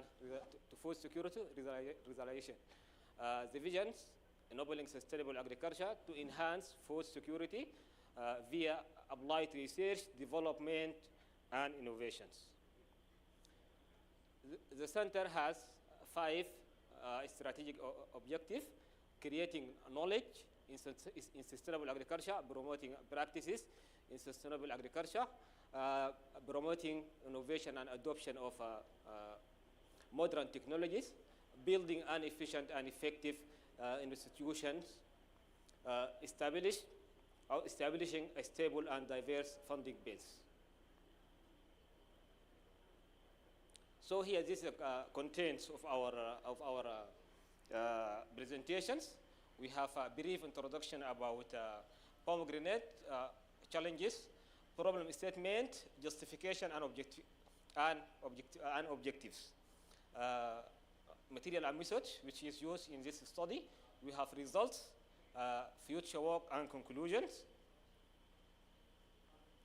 As you know, pomegranate is native to Central Asia and distributed among different climate conditions in tropical and subtropical regions. Also, pomegranate is among one of the most significant cultivated crops grown in tropical and subtropical regions. Besides, the nutritional uses of pomegranate has been used in traditional medicines, in folk medicines, to treat different type of disease, such as cancer prevention, antimicrobial, and diarrhea. There are different cultivars cultivated in Saudi Arabia, in different regions in Saudi Arabia of pomegranate. Among them, we can say Beta pomegranate has a unique sweet taste and high yields. Recently, there is a study used ISR reported that Beta pomegranate has unique genetically or may adapt to the location, be the locations. Also, MEWA has launched a program to expand cultivation of pomegranate. On the top of that, pomegranate has a cultural dimension, which is festival celebrated annually according to its nutritional value and market demand.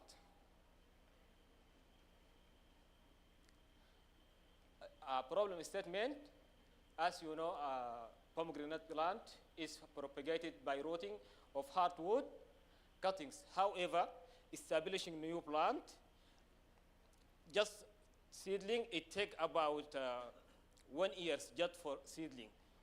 Then the farmer should transplant it into soil.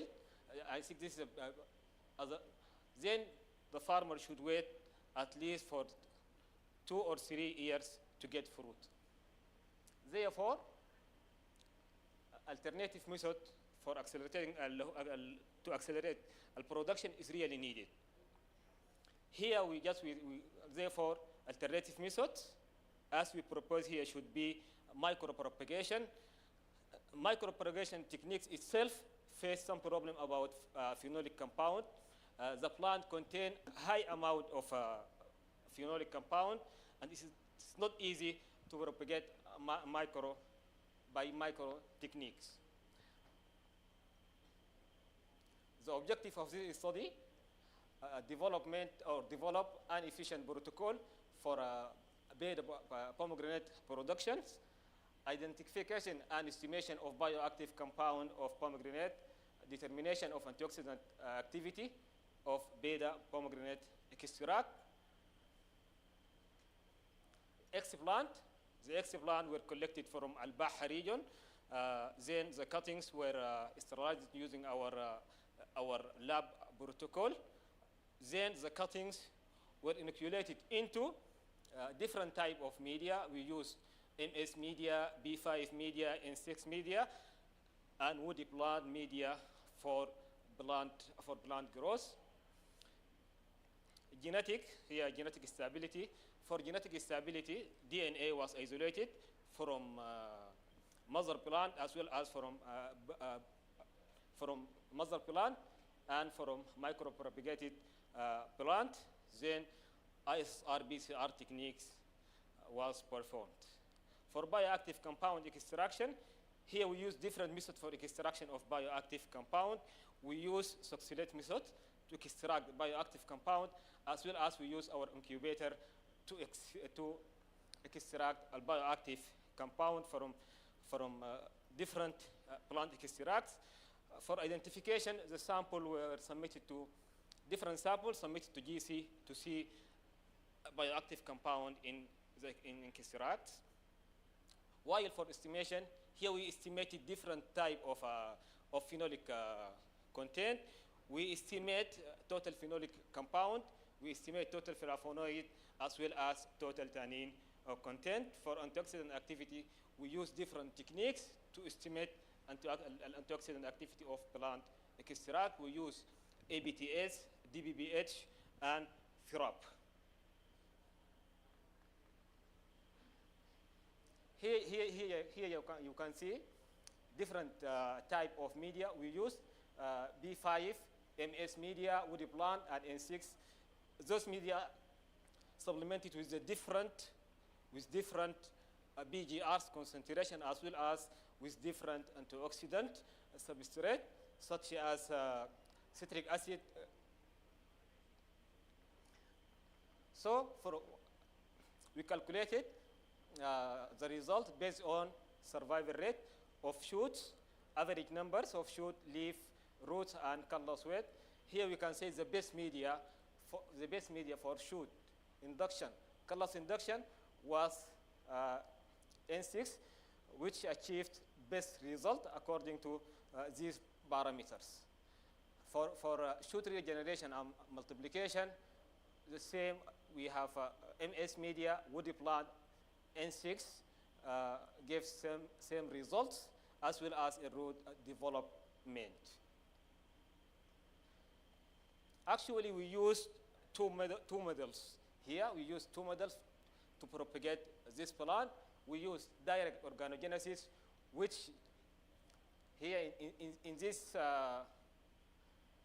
these models we use we induce shoots from explant directly. Then the shoots were regenerated multiplied from induced shoots. Then the shoots rooted. On the other side, callus were induced from X plant, then regenerated shoot from callus, and root induced from regenerated shoots. This is the result of phytochemical analysis. What we did exactly, we injected different samples to see the phytochemical compound of our extract. So here we have different extract. We have shoot, callus extract.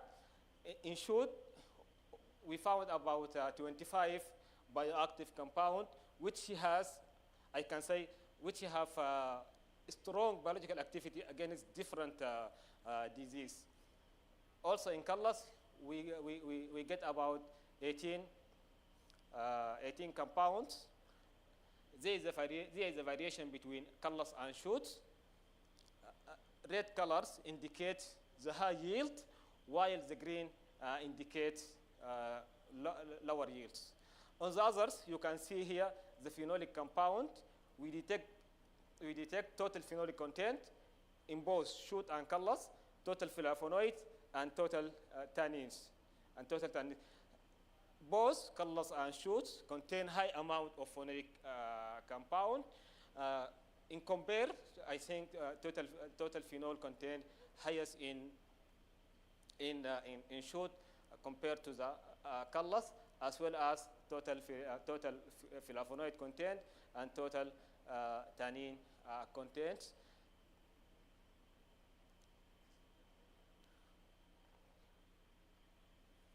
This here we use ISR for genetic analysis to see is there genetic variation between mother plants and micropropagated plant.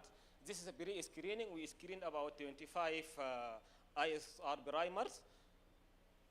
Out of them, 20 ISR primers resulted in 98 bands, and we can say here there is no genetic variation between mother plant as well as micropropagated plant. Also, we test, as I mentioned before, we test different antioxidant activity, use different methods. We use ABTS, DBBH, and FIRAB.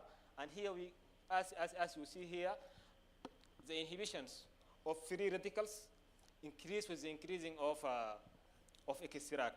Up to 200, about 93 of free radicals, 93 of free radicals already scavenged by using this concentration. Based on this data, IC50 was calculated. Here, as you see, IC50 is lower. That means pomegranate has potential to be drug discovery.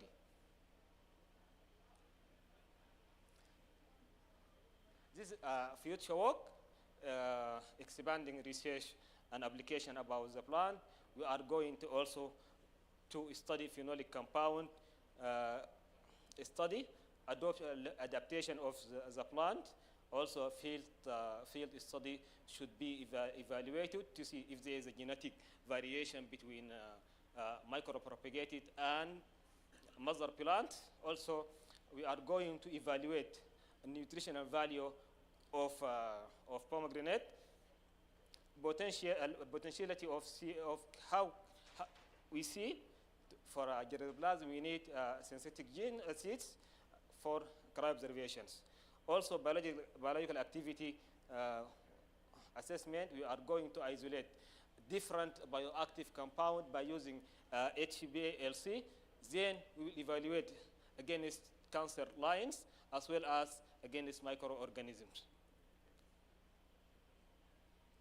So here we conclude that these methods has significant or create significant advance to overcome the difficulties of plant reproduction, germplasm conservation, and gene editing or mass propagation materials we can provide. Also here we generate new source of bioactive compound by transforming shoot into callus. based on ISSR result, indirect organogenesis can be used for mass production. أود أن أتقدم بخالص الشكر والتقدير للدكتور خالد الرحيلي مدير مركز استدامة على الدعم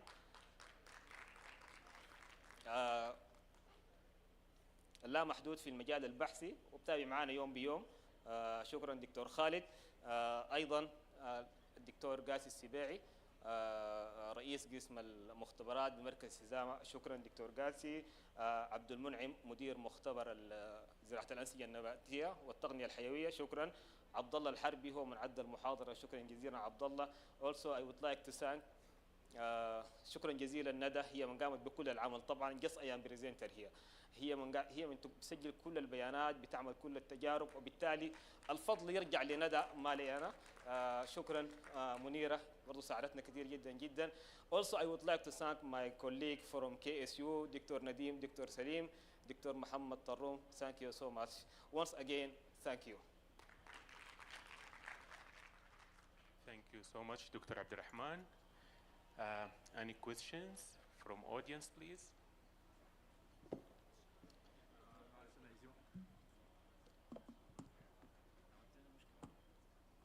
Hi.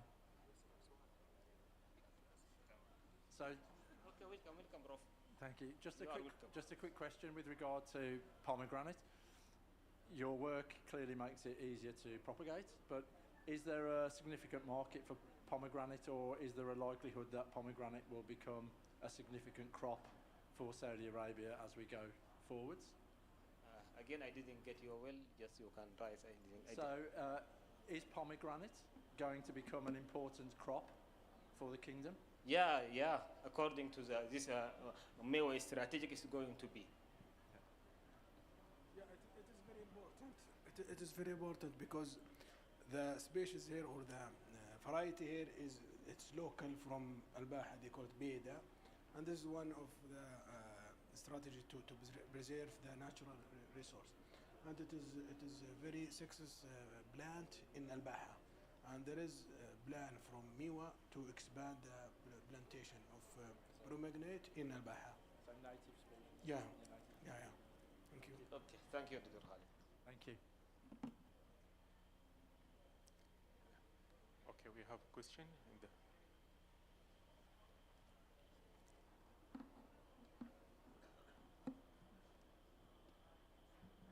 السلام عليكم. عليكم السلام. ما شاء الله عمل ممتاز، واعتقد زراعة الأنسجة في مجال النباتات يعني من المجالات اللي بتحتاج يعني شخص يكون يعني عنده خبرة وعنده اتليست بيرسونال هايجين وكده. فأنا بس عندي تعقيب على الانتي اوكسيدنت اكتيفيتيز، لأنه يعني إذا كانت تارجت انتي اوكسيدنت اكتيفيتيز الفاينل برودكت ممكن يكون نيوتريسيوتيكالز برودكت أو يعني مثلا supplements أو كده. لكن لو حبيتوا مثلا تمشوا أكثر as anti cancer ولا شوفوا as direct discovery, I think antioxidant is not enough. So you have to go like further to look for collaborators, or you can establish the research units that can do the drug discovery for you. So at this stage يعني في هذه المرحلة أنا بعتقد أنكم نجحت يعني حققتوا نجاح كبير جدا جدا، ولكن المستقبل يعني ممتاز جدا، لأنه النجاح في عملية زراعة البومينجريد نفسها في المعمل هي يعني يعتبر من الإنجازات العظيمة يعني، لكن يجب أن يترجم في شكل مثلا supplements أو في شكل أدوية أو كده يعني. وأشكركم جدا جدا. شكرا. السؤال إنه يعني الخطة بتاعتكم شنو beyond the antioxidant activity يعني؟ احنا في البداية رايحين تجاه الماس برودكشن اللي هو للنبات، دي اللي هو الأساس. أساس المشروع هو الإكسار الدقيق للرمان، ونحن ما أي رمان. اخترنا أفضل صنف مميز بناء على المعلومات اللي عندنا أو الداتا الموجودة. الوزارة هي اللي جمعت النبات، بالتالي اللي هي نحن ماشيين تجاه انه اكسار النبات بكميات كبيره عن طريق زراعه الانسجه. اذا انت عندك مثلا شجره واحده او شجرتين، عشان تكاثر او تطلع منها مثلا 25,000 تحتاج كم سنه؟ مثلا 10 15 سنه. وبالتالي اللي هي عن طريق هذه التقنيه نحن ممكن ننتجها في خلال سنه او سنتين او اقل. لكن في مشكله نحن واجهتنا، اللي هي النبات بيعمل مثلا اوكسيديشن بالفينول وكده. الفينولات كانت عاليه جدا، تقريبا بتمثل حوالي ممكن اقول 50 او 40% من الدراي ويت او وزن النبات. خلاص عشان نتعالج منها احنا رحنا مشينا عملنا انفستيجيشن، شفنا الكلص وجدنا الكلص فيه كميه اقل من الفينول.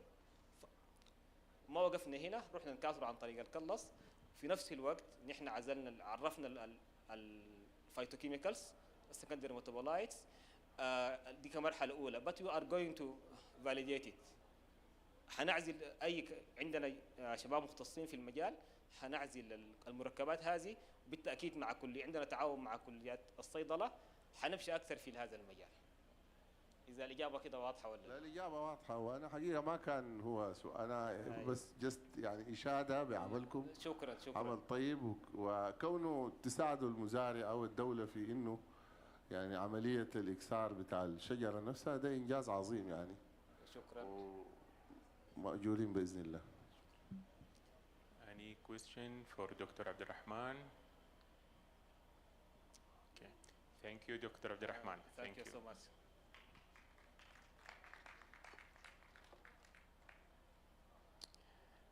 And now we will back again with Dr. Hussein Al Abdullah. Please warm welcome to Dr. Hussein.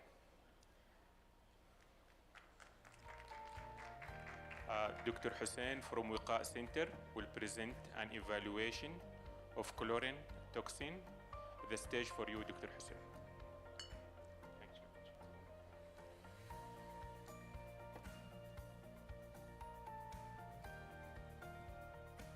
Assalamu alaikum. Thank you again. Again, as I said in the beginning, how many of you are interested in vaccine manufacturing? So 1, 2, 3, just 4. Thank you for coming. 5. Okay, so today I would like to talk about this small-scale trial vaccine evaluation against Staph aureus post-intramammary challenge. This small work was conducted in Boise and in Idaho State University in collaboration with Dr. Tinker and Dr. Maguire. And I was the one did the work with my colleague.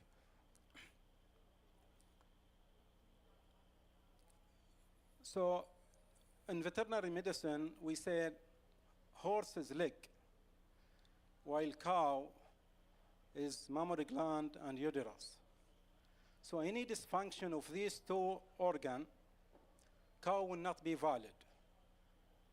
This comes to clear that mastitis is the inflammation of the mammary gland.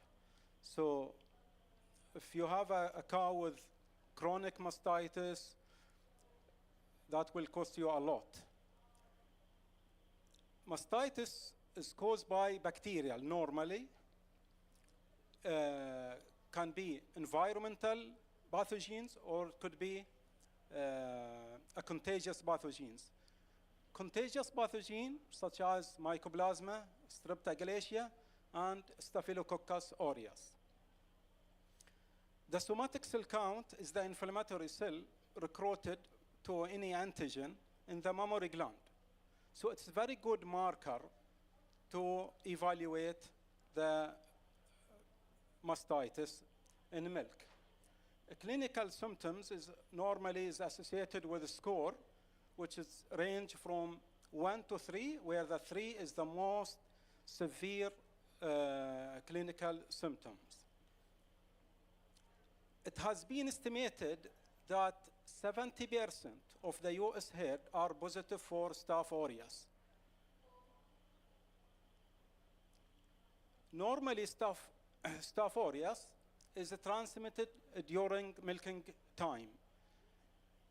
And because they are able to form a biofilm formation and replicate intracellularly, they cause a chronic infection, and the cow will be a source of infection for other cows, and they are resistant to antimicrobial treatment. The economic impact of Staph aureus mastitis has been estimated in US to cost more than $2 billion. These costs might be attributed to several factors, such as milk loss, animal loss, treatment, and diagnostic.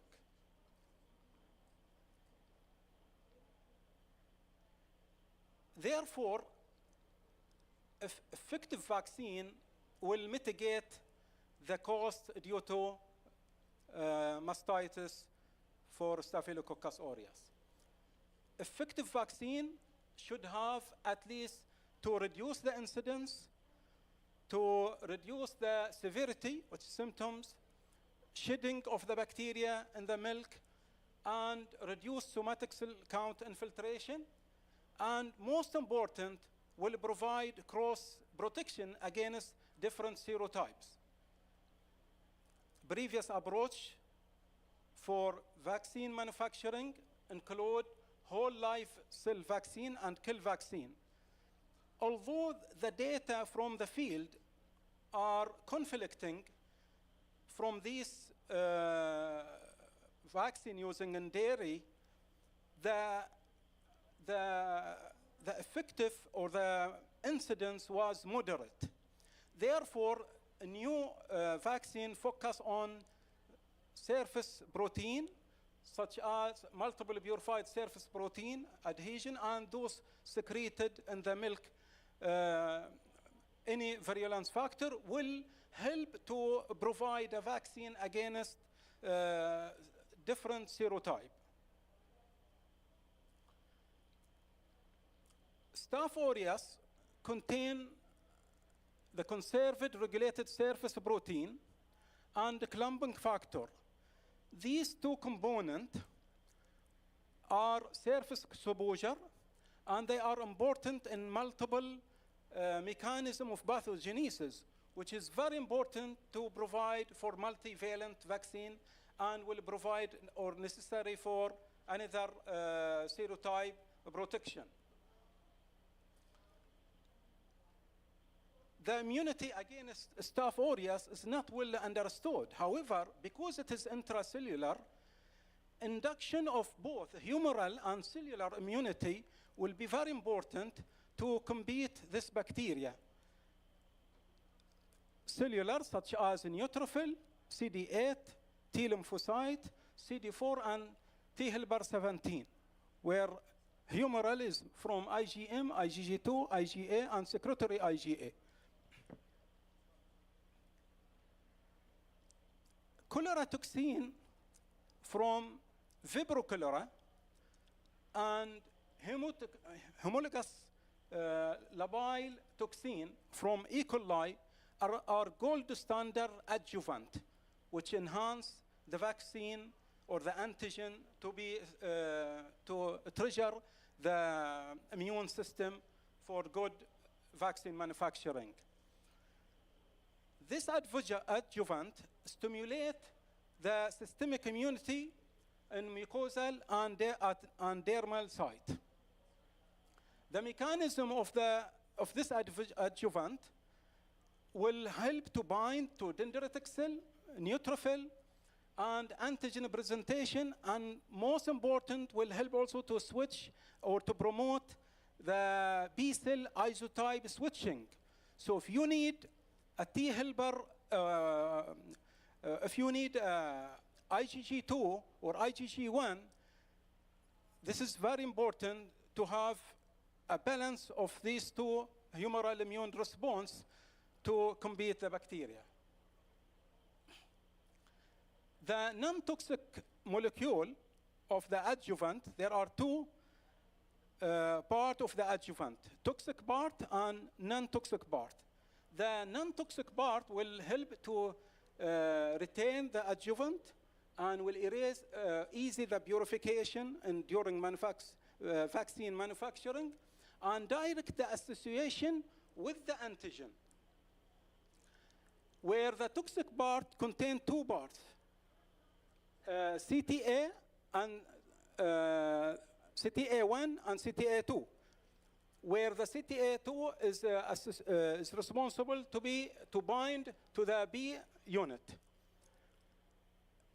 CTA2/B, when it is being manufactured in 1990, was very successful to develop a vaccine against Staph aureus in a human. Previously, in our laboratory, we were able to incorporate the ISDA, as I said, the iron surface regulated protein, with the clumping factor, the two antigen I mentioned, just okay, with CTA2/B, the adjuvant, and the result from this trial was able to induce both humoral and cellular immunity. In this trial, we hypothesized that vaccination against Staph aureus by this vaccine will reduce the severity and shedding of the bacteria from cows. The sample size was calculated based on assumption of that somatic cell count and colony forming unit, the difference between control and vaccinated. The assumption that quarter are independent. However, when we saw the result within the same cow, there is no difference. We combine the result and we present the data as not independent. Repeated measure for analysis of variance to test the difference between vaccinated group and control group after adjustment with false determinant rate. And cytokine expression, the difference between control group and vaccinated group, we use t-test to compare or to find the difference. This table here shows that we use Staph aureus Newbold 305. This is a clinical isolates which cause mastitis. We use it to propagate or to clone the two antigens and expressed in E. coli using E. coli clear coli. And here we can see the primers for different cytokines. And as I said, after cloning of the two antigen in E. coli, we measure the molecule of the vaccine using the SDS page. This is the experimental design for 6 cows, met the criteria for enrollment, were randomized into 2 groups. Vaccinated group in a blue color and control group in a gray color. The vaccinated group was intranasal vaccinated with 600 microgram in a 5 ml, 2.5 ml in each nurse on day 1 and 14 in orange color. where the control group receive phosphate buffer saline, same amount, phosphate buffer saline on day 1 and 14. On day 20, both groups received 400 colony forming unit in 1 ml solution on 2 diagonal quarter for both groups of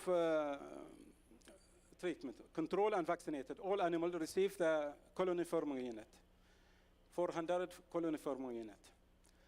Sampling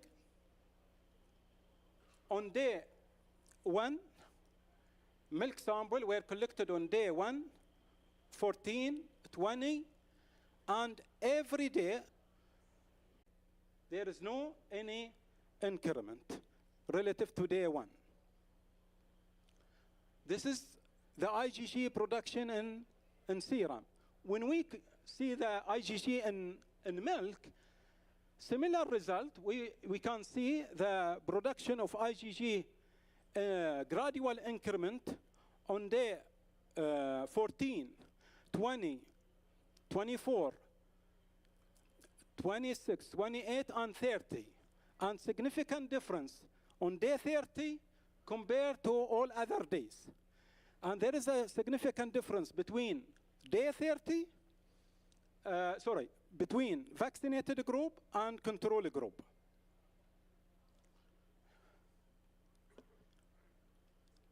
And you can see one thing here important, that the gradual increment is come after day 20. Mean there is a stimulation of the immune response toward the antigen after challenging. Compared to previous work, what we did, because we did not challenge, there was no significant increment, even though there was induction in our previous study. There was induction of IgG in milk and serum, but because we did not challenge the animal, there was no any increment after challenging day. But here, we were able to see a gradual increment after day 20 in IgG production. Similar for clumping factor, the other antigen we combined in our vaccine. Day 30, relative to other days I mentioned, significant difference, and significant difference between between vaccinated and control group. Where when we measure the IgG in response to the adjuvant itself, this is I switched the slide, but they did not change it. So there is no significant difference. So there is a mistake in this slide. I changed it, but they did not. Okay.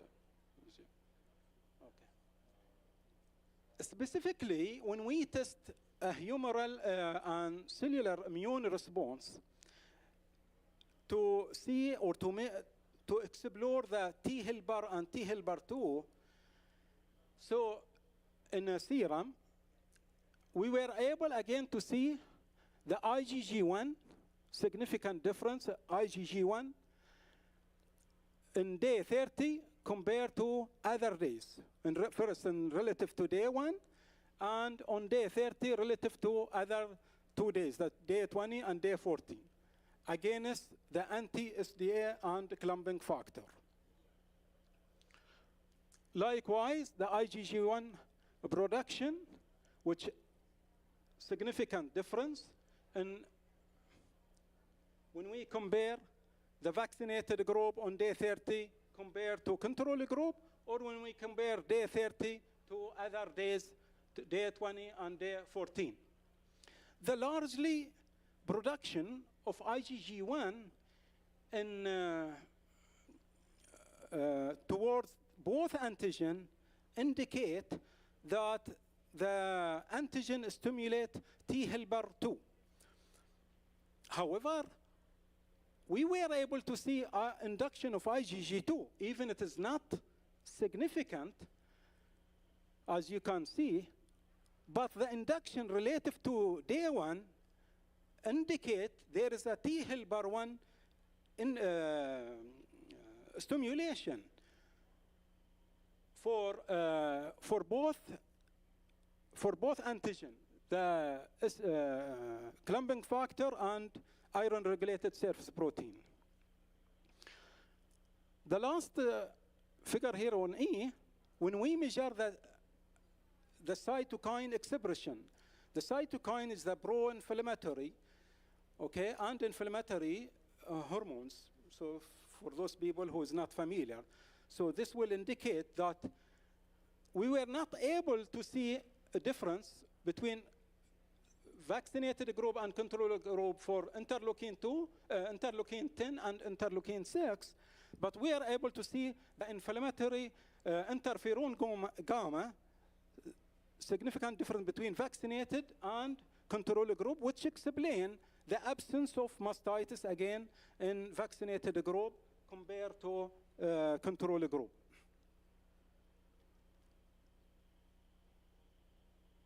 As I discussed during my talk, so I skipped that. So what we conclude from our study, so the result indicate the efficacy of the vaccine in reduction of somatic cell count, which again, very important in protection against mastitis using this vaccine. The development of vaccine to prevent mastitis would be very beneficial, as you know, and as I mentioned in the beginning, that cost is $2 billion in annual cost. Again, using intranasal to vaccinate against mastitis will help to avoid disease transmission using needle in the field. The study also provide a preliminary as a model. Is very good to either for the intranasal or the induction, especially when we use the adjuvant with low dose, we're able to induct the interferon gamma and that reflected on the absence of mastitis in the vaccinated group. This work was funded from USDA, AFRI, to Dr. Tinker and Dr. Maguire in Moscow, Idaho University. Thank you for their help and thank you for your attendance, and hopefully some question to be answered.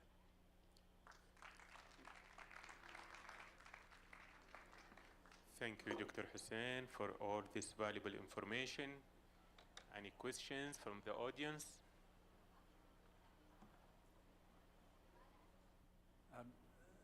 Just one with regard to mastitis. Is it more prevalent in the kingdom, or do the conditions that prevail here cause it to be a bigger problem than elsewhere in the world? Yes. Mastitis is everywhere. Is in dairy farms is very common, and it depends on mostly on hygiene and biosecurity. That will help in reduction, and depending on the program that if they use vaccine, such as I mentioned in this presentation, there are 2 vaccines, and when I was working in dairy, I remember we use E. coli vaccine also, and normally will give some relief and decrease in the incidence and severity, but it is not 100%. So yes, it is a common problem in most of the dairy all over the world, but the difference between dairy and dairy depends on the hygiene and management and things, yeah. Yes.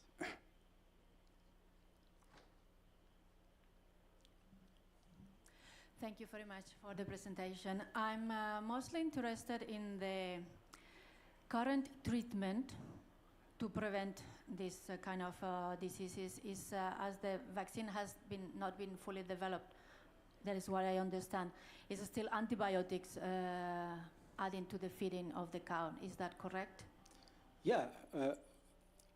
In this trial, for example, after we finished the study, we were not able to return these cows to the dairy without treatments. So the things in this study, we challenged these cows during milking time to quantify the bacteria and to avoid the chronic infection. After day 30, we treat these cows with spectomast, and by day 40, 42, all they were clear the infection and returned back to the dairy with their groups. Okay, but in the general practice in a dairy farm, they add antibiotics in the normal feeding of the cows? No.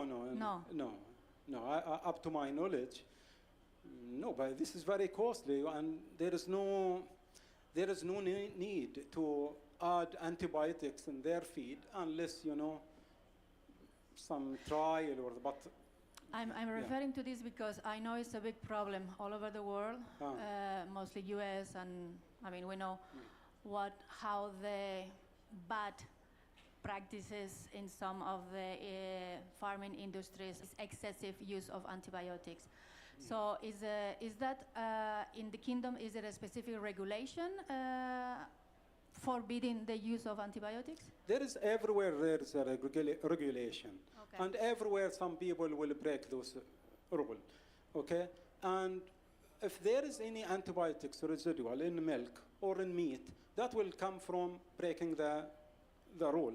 Okay. For example, if you treat the cows, there is a certain period called withdrawal period. So if you treat it for today for 3 days, or the time need for this antibiotic is 10 days, so you have to wait.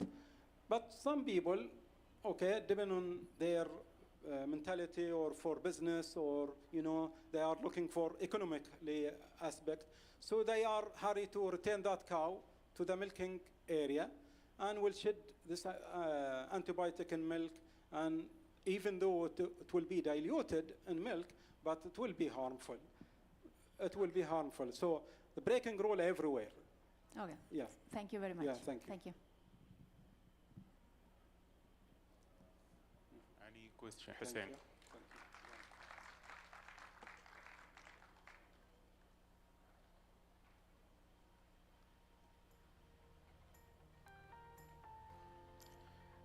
If you allow to us to take very short break for 2 minutes, during this break, we'll use this opportunity to distribute the appreciation certificate for the National Research and Development Center for Sustainable Agriculture, Istidama. So we welcome to the stage Dr. Mark Hall, the Director of the Saudi Agri-Food Tech Alliance. Please welcome to the stage. Dr. Qusay Al-Subai, welcome to the stage. Dr. Khalid Al-Ruhaili, welcome to the stage. Dr. Abdurrahman Abdul Mullah, welcome to the stage. And Ms. Nadia Al-Attas, welcome to the stage.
Welcome back, everyone.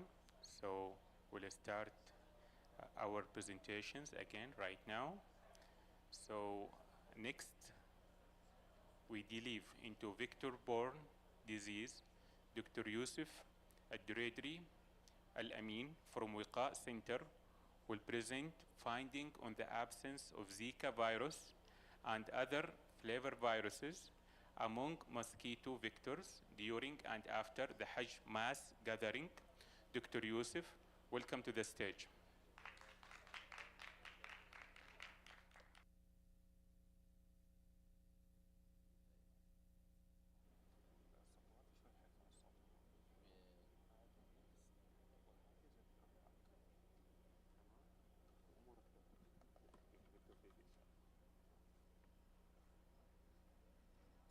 Assalamu alaikum. Bismillah ar-Rahman ar-Rahim. Good afternoon all.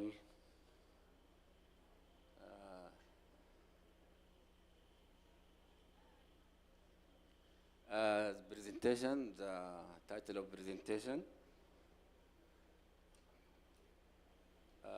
This project is among Hajj season 2016 in Mecca City. Collect a huge sample of Aedes mosquito to host mosquito manufactured viruses includes Zika virus, dengue, chikungunya, yellow fever, and West Nile. The aim of the study to detect Zika virus after the emergence outbreak of Zika virus in Rio de Janeiro in Brazil. Thus, we plan we can to avoid to protect population coming Hajj 2016.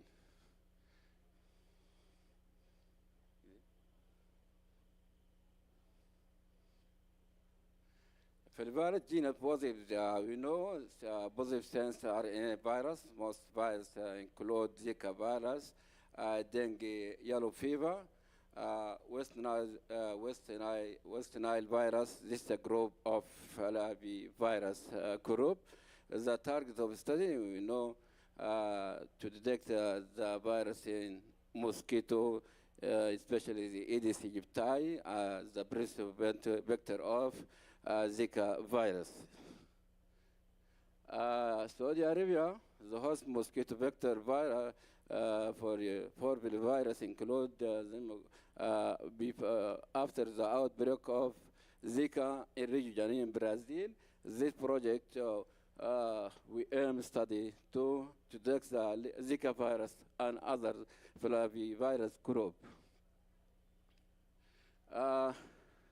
Studies in the 2016, the World Health Organization, International Organization Emergency Committee, Zika virus outbreak in Brazil, Olympic, and this project to prepare to detect how to protect population coming from Hajj in this time. The study is the aim of the study in Mecca City during the after 2016 Hajj and screens them or the flavivirus to objective where determine the mosquito species, flavivirus circulating in the city period investigated also possibility of introduce the Zika virus in the Saudi Arabia in this stage after the outbreak of Zika virus in Brazil.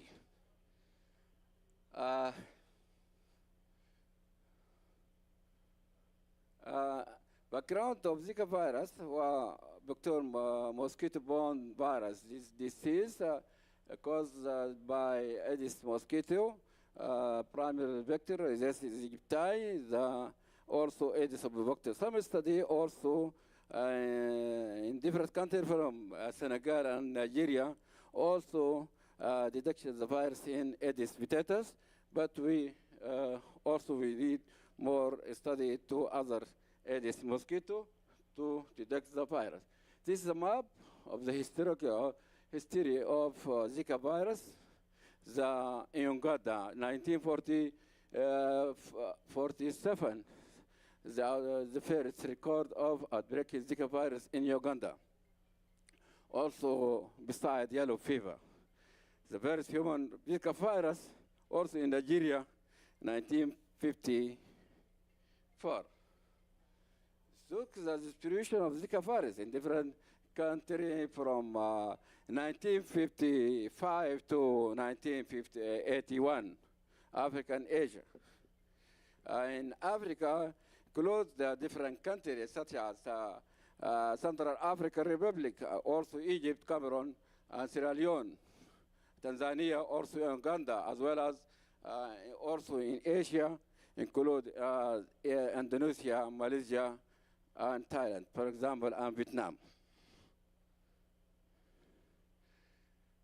Also, this is map distribution, also Latin America, from the outbreak in 2016, Brazil, Rio de Janeiro, and also different countries of the map. Also, this again. In July 2015, Brazil, between Zika virus infection and psycholytic, after in October also 2015, reported a situation between Zika virus and infection. Agent Zika virus, we know, the Merkel, Arthroporta, Aedes aegypti, and also Aedes albovictus, the main vector of Zika virus, and different virus included also dengue, yellow fever, the chikungunya, and West Nile, for example. Some study we know go to also Aedes aegypti, the potential vector in different countries like Nigeria and Senegal, for example. The virus belong the genus of virus family group, also including dengue, chikungunya, and yellow fever and West Nile virus. Also the vector, the main vector Aedes aegypti and Aedes albovictus. Some studies will also potential vector Aedes aegypti in different countries, for example, Senegal and Nigeria. Transmission of the disease, primary vector transmission through the bite of infected mosquito, especially Aedes aegypti and Aedes albovictus. Incubation period between 7 days to 10 days. Sexual transmission from infected person also the transmission, the way of the method. Also the blood transfusion also is the method. There is no report of transmission of Zika virus infection through bread pressing type. Also mode of transmission, Zika transmitted by infected of Aedes mosquito. We know in entomologists or epidemiologists, this mode of transmission by infection, Aedes mosquito carries the various or biting in immediate time. We can infect any person infected with carrier Aedes mosquito, especially Aedes aegypti and Aedes albovictus in different areas. We know no vaccine or treatment available in different arbovirus. For dengue, for example, or Zika, no vaccine available or treatment to protect the population and living in an area of presence of the vector.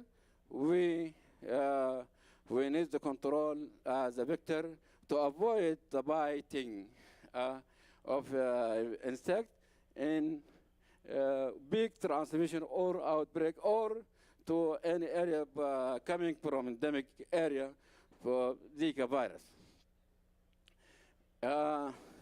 Any disease transmitted by vector disease, no vaccine available or treatment like Zika or dengue fever, we focusing the vector surveillance and vector control and vector monitoring and evaluations intervention method, for example, IVM tools, for example, larval source management of the vector, also adult resting behavior, indoor or outdoor, how to control the vector because to decrease the density, also outcome about decrease the vector, decrease the cases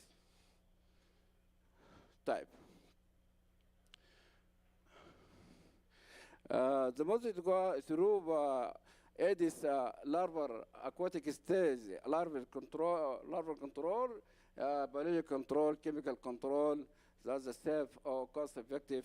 Also, legalization in Aedes mosquito as important to control the Aedes mosquito because this Aedes mosquito is domestic mosquito live beside human activities. You know, no vaccine also available against Zika virus, also the treatment.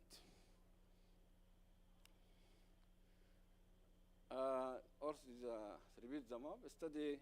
You know, study area in Mecca, in Hajj, Mecca. We know located in Mecca province, in western part of Saudi Arabia. This synth is very important because huge person coming from Hajj and Umrah, like 10 million, because this city is very important, because population coming from different country carrying different disease, according to the incubation period coming in Mecca studio, the presence of vector, Aedes aegypti, the presence of vector of Zika virus, dengue vector, this very important, this city to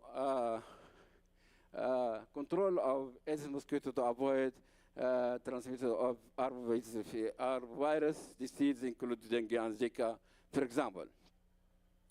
This mosquito sample, adult mosquito and larvae, was conducted during and post 2016 Hajj, specifically this 10 December and 6 October 2016. Adult mosquito were collecting using different traps, CDC and black hole.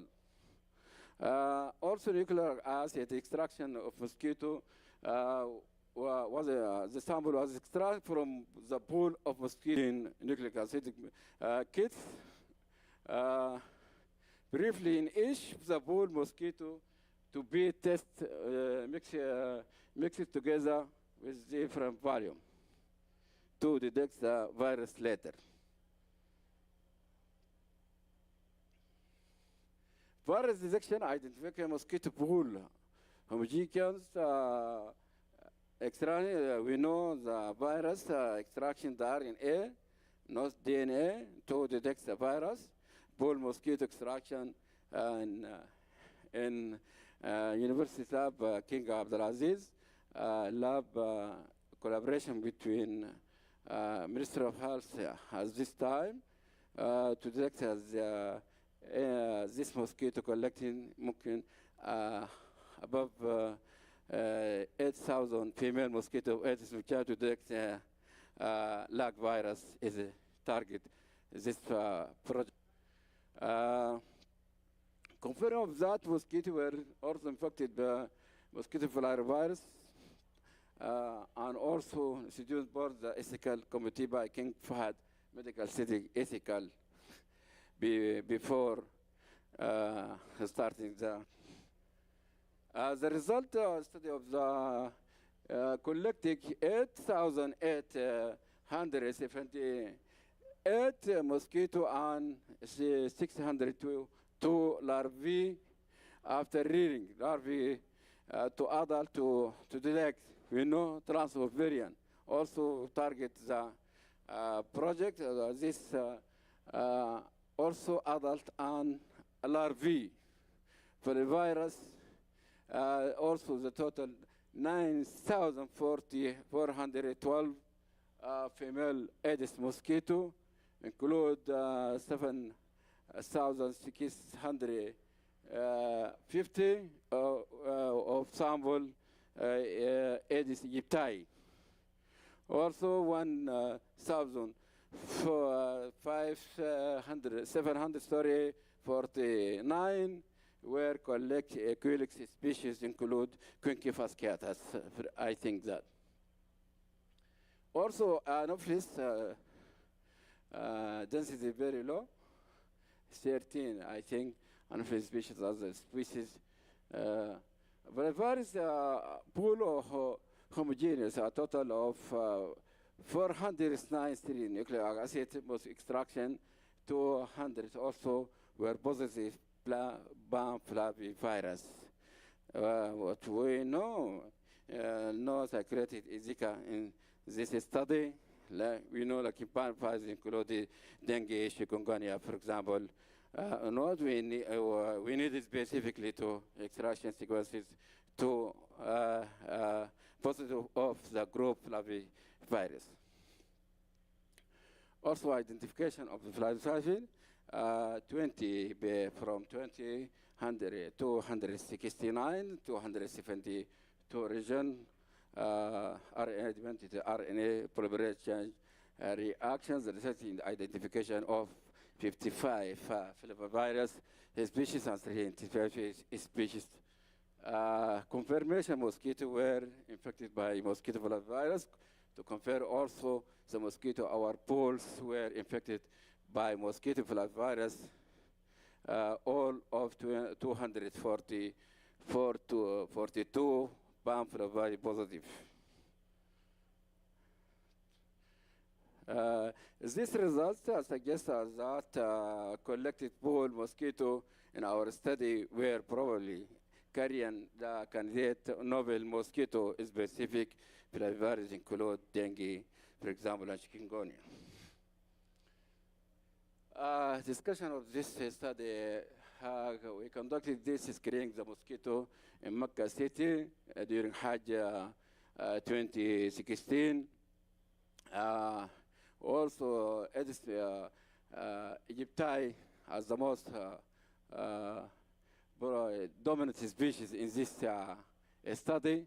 We know, like in introduction, this sample, no evidence we detected Zika virus in this time.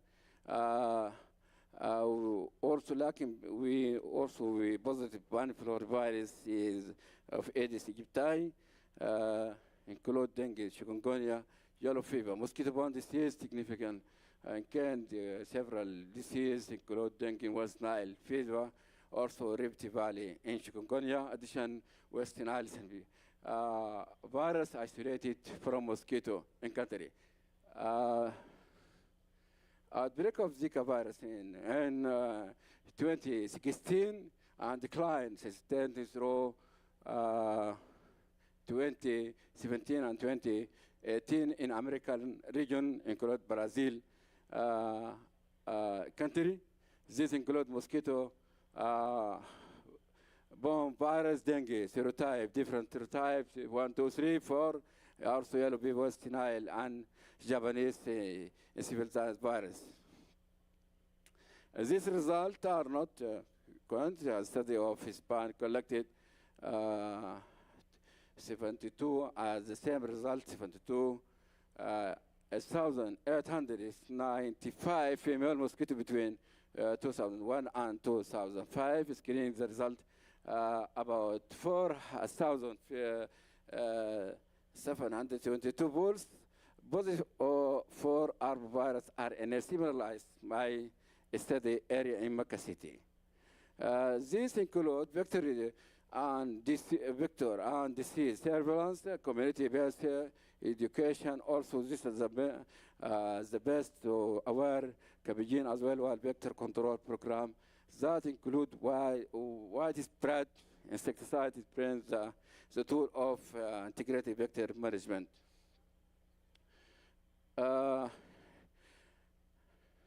In addition, the use expansion of unknown mosquito flavivirus The primary use in this study may have implication uncertainty as stated above. The study was conducted during the dry season. This is a main problem. The dry season may be the density of mosquito not contact, mainly like the wet season. Maybe this some reason not to detect the virus. Maybe the huge of population coming in Hajj season and the collected of the sample during the potential vector country coming from Zika virus, Europe, for example, and collect also some different sector from Mecca, for example, Al-Ma'asim, Al-Azaziyah, this movement of the Hajj pilgrim population. So,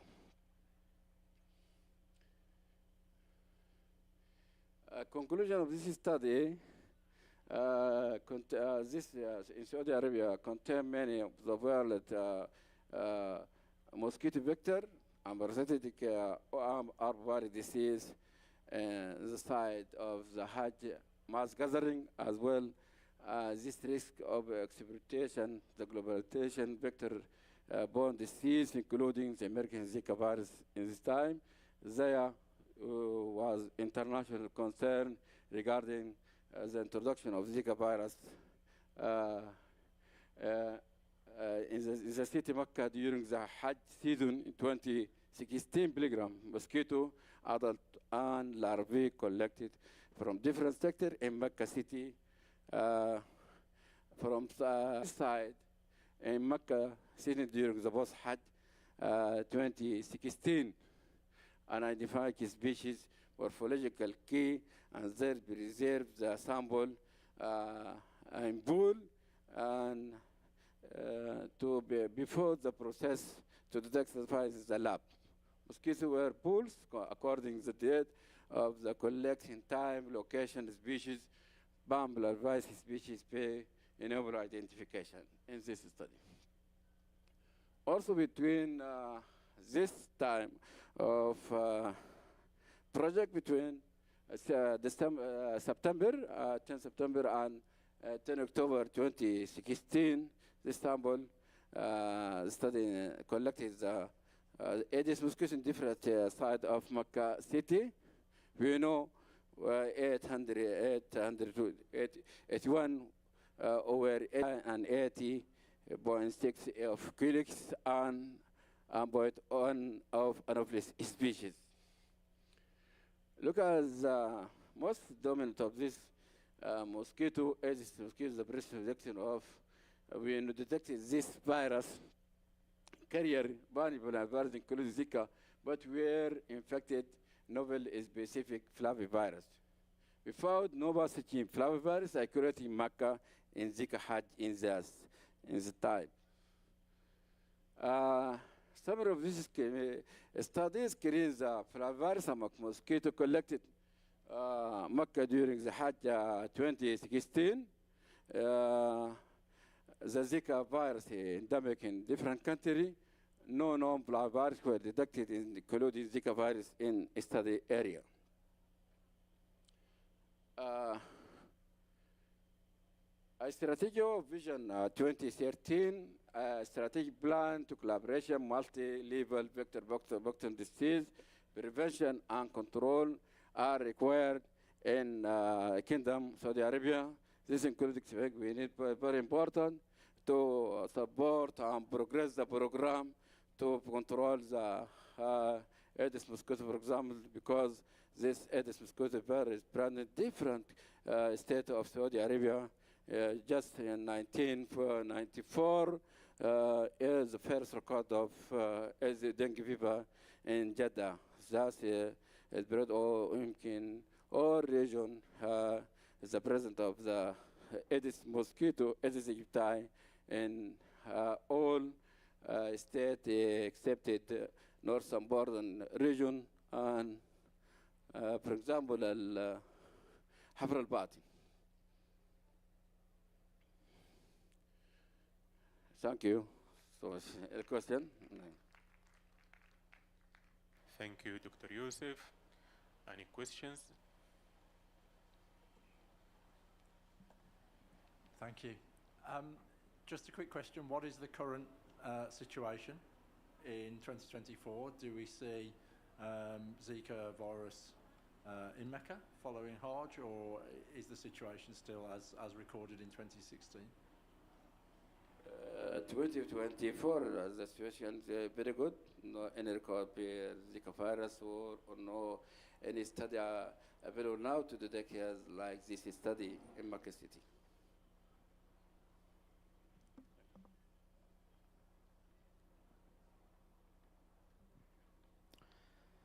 Using RT-PCR to serotype the virus, maybe I missed something, but what you did to overcome the, since you are not using all primers for every serotype in the world, so how many, could you miss some serotype because you are not using specific primers by RT-PCR, or how you overcome this problem? I think, thank you. I think this period, just to screen target the Zika virus here infected to this mosquito or not. The period time very short. In Hajj, about 10 days to collect all this mosquito in Makkah City to detect target the Zika virus. We know no evidence carries all the mosquitoes the Zika virus in mosquito, but by bomb virus infected. Also, and I think very important question. We need like a specific prior to detect different serotype, like in this target for Zika virus only in this serotype. How many serotype are there? Serotype for how many are there in your work you were able to detect? Serotype for what? For the Zika virus. No serotype in Zika virus. Yeah. Only one? Only one, I think. Serotype in dengue, 4. But Zika virus, my few knowledge, I think just like chikungunya, for example. Okay, thank you. Thank you so much. Any question? Okay. Thank you very much, Dr. Yusuf. Thank you. Thank you.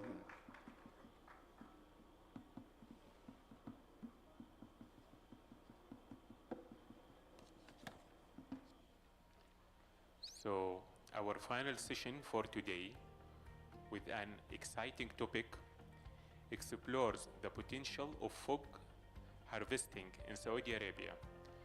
Dr. Abdulaziz Al-Zahrani from Al-Baha University will present a case study from Al-Baha University highlighted the visibility of this innovative technique.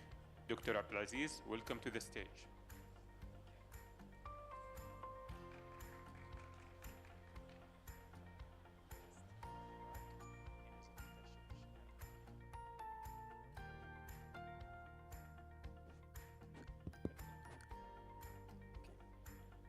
Assalamu alaikum.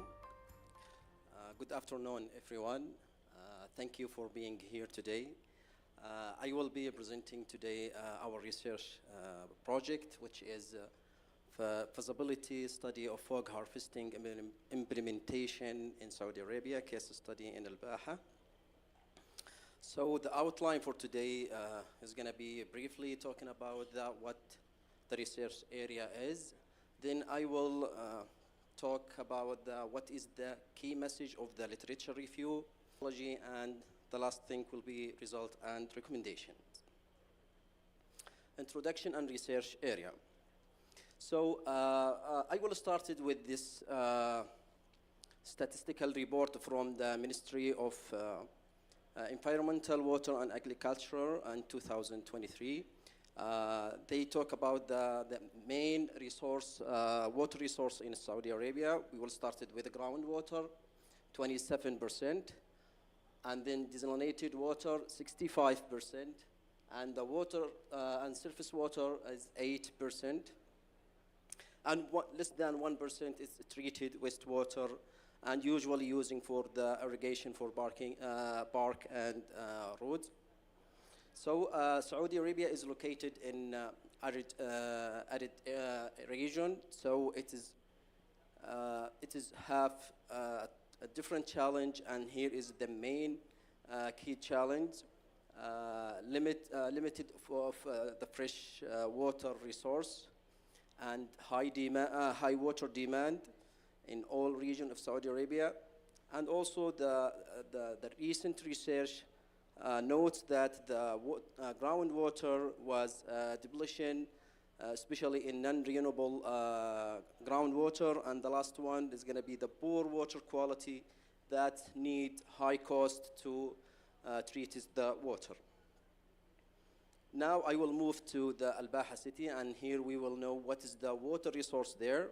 According to the statistical report in 2023, there is a water surface 66%, and this came from depend on the dams, and there are 56 dams in Al-Baha.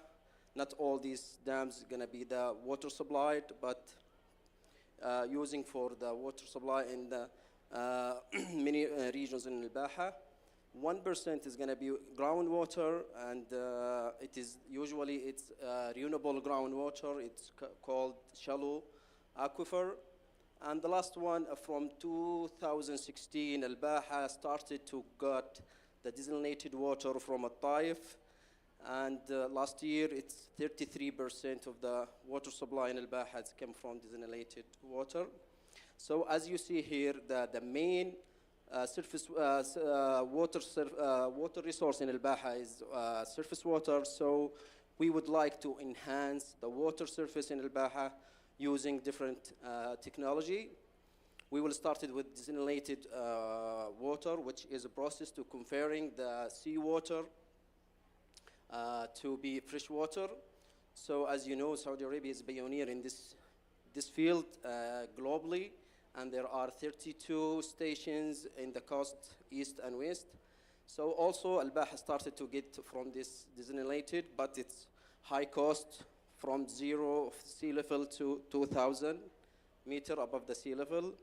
The second technology, which is the cloud seeding technology, which is the enhancing rainfall, and also Saudi Arabia in the last year starting to do this technique, and we have the positive results, especially in Al-Baha. The third technique, which is the fog harvesting, which is method to collecting water from the fog. So our question research, can we use this technique, fog harvesting, in Al-Baha to get fresh water from the fog? So first of all, we will start with Al-Baha. Al-Baha is located in south of Saudi Arabia, and it has 4,300 population with 2.2% rate increasing for population. Also, Al-Baha is located above of 1,500 to 2,000 meter above the sea level, with temperatures from 3 to 32 Celsius. And also, these two main factors make Al-Baha is fog region, but we would like to see which one is have more fog days. So since Al-Mandaq is a city in Al-Baha and accredited by the World Health Organization as a globally health city in 2020, and after our team investigates these cities, it has more locations to get the fog. So we choose this city to be our study area. Here is general information about Al-Mandaq city. Population for 45,000, and the size of the city is 1,400 kilometers, and is located in southwestern of Al-Baha. Here, the purpose of study, the primary objective of our study is investigate the possibility of fog harvesting implementation in Al-Mandaq city. This valuable information can be utilized to develop more effective and efficient of harvesting system, providing government or communities with reliable source of water. Also, the aim of a study also is to assess the potential benefit and efficiency of utilizing fog as a water supply in Al-Baha. And this study will focus on evaluate the optimal location to set up our system of fog harvesting in Al-Mandan, considering effectiveness of influence, various of location or methods. For literature review, I will go very quick here. We just have the main points that let our teams to go forward in this research. I will start with the fog water collection location around the world, and I will try to compare from these location or these sites with our study area, as you see here in this figure. The lowest the lowest elevation was 500, and if you see 50% of the sites and around the world, it's above of 1,000 meter above the sea level, which is, as a result, our study area is located in 1,500 to 2,000. This is make us to go forward. Our location is suitable for the fog harvesting. In this figure here, we can ask a question about how much fog harvesting can get from the fog. These figures here answer these questions, and I can categorize or summarize for 3 categories. I will start with the highest site elevation, which is more than 3,000. In this site, the fog, the rate of the fog collecting was 2 to 4. It's moderate, 2 to 4 meter square per day.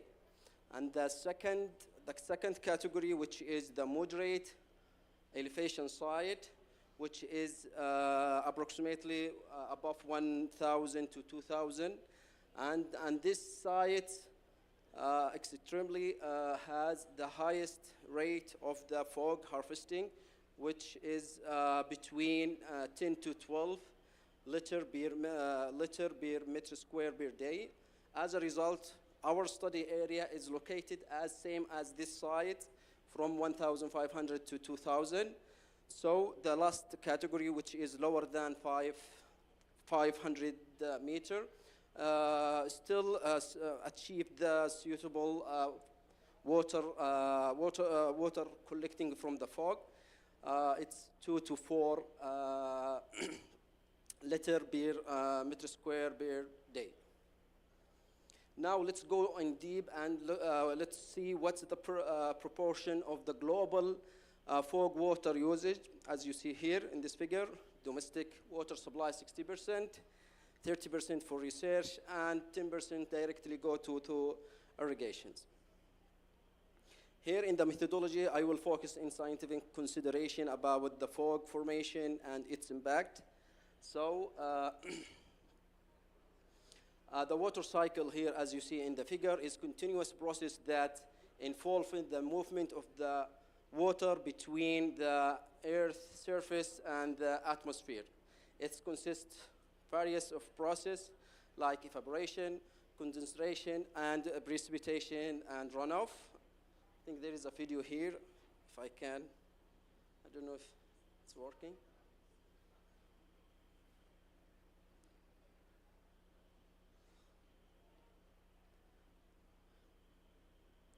It's clear from the scientist image, and this is the real. So for fog formation, we can say that the air near the surface became highly saturation with moisture, either from the evaporation from water body, or by presenting of humid air masses. This saturation air with the low temperature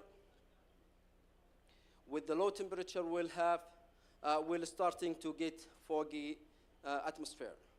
This is a picture from the Al-Mandag, this video.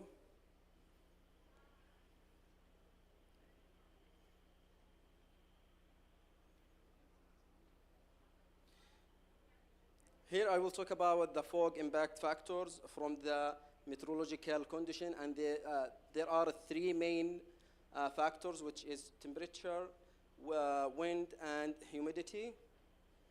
On this slide, we will see the optimal performance for fog harvesting nets. According to recent research, we have you using the vertical wire grid with with cutting of hydrophobic, and also we have the electric field to tracking the droplet.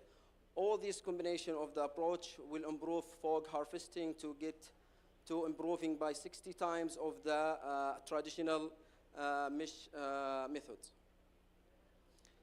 To evaluate the potential location in our study area, we have starting to collecting data from these sites. So we will collecting the meteorological conditions and the analysis of the fall season from August to October. Here is the result and recommendations. We will start with the wind speed data, as you see here in this chart. And the Sagra place is the lowest wind speed, but overall, all locations have the suitable wind speed that we can collect fog from it, according to recent research. Here is the data from the humidity showing in this figure also. The average humidity for all locations is lying between 35 to 42%, which is suitable for fog formation and collection. Here is the temperature data. The three locations with the lowest average are King Khalid Road and also As-Sagra and Prince Hussam Road. So after we know all this data, it supports us to go forward to analyze this location and to see what's the benefit of the fog harvesting if you are starting to implement. So as you see here in this table, the data showing the average of each of the humidity and wind speed since the temperature is low. So if you see here, the three locations, Al-Mandag and Al-Nasba and Uwaira is residence area. We can say as a result, this residence area can directly get the benefit from fog harvesting might be using in the roof this system. So they can use it for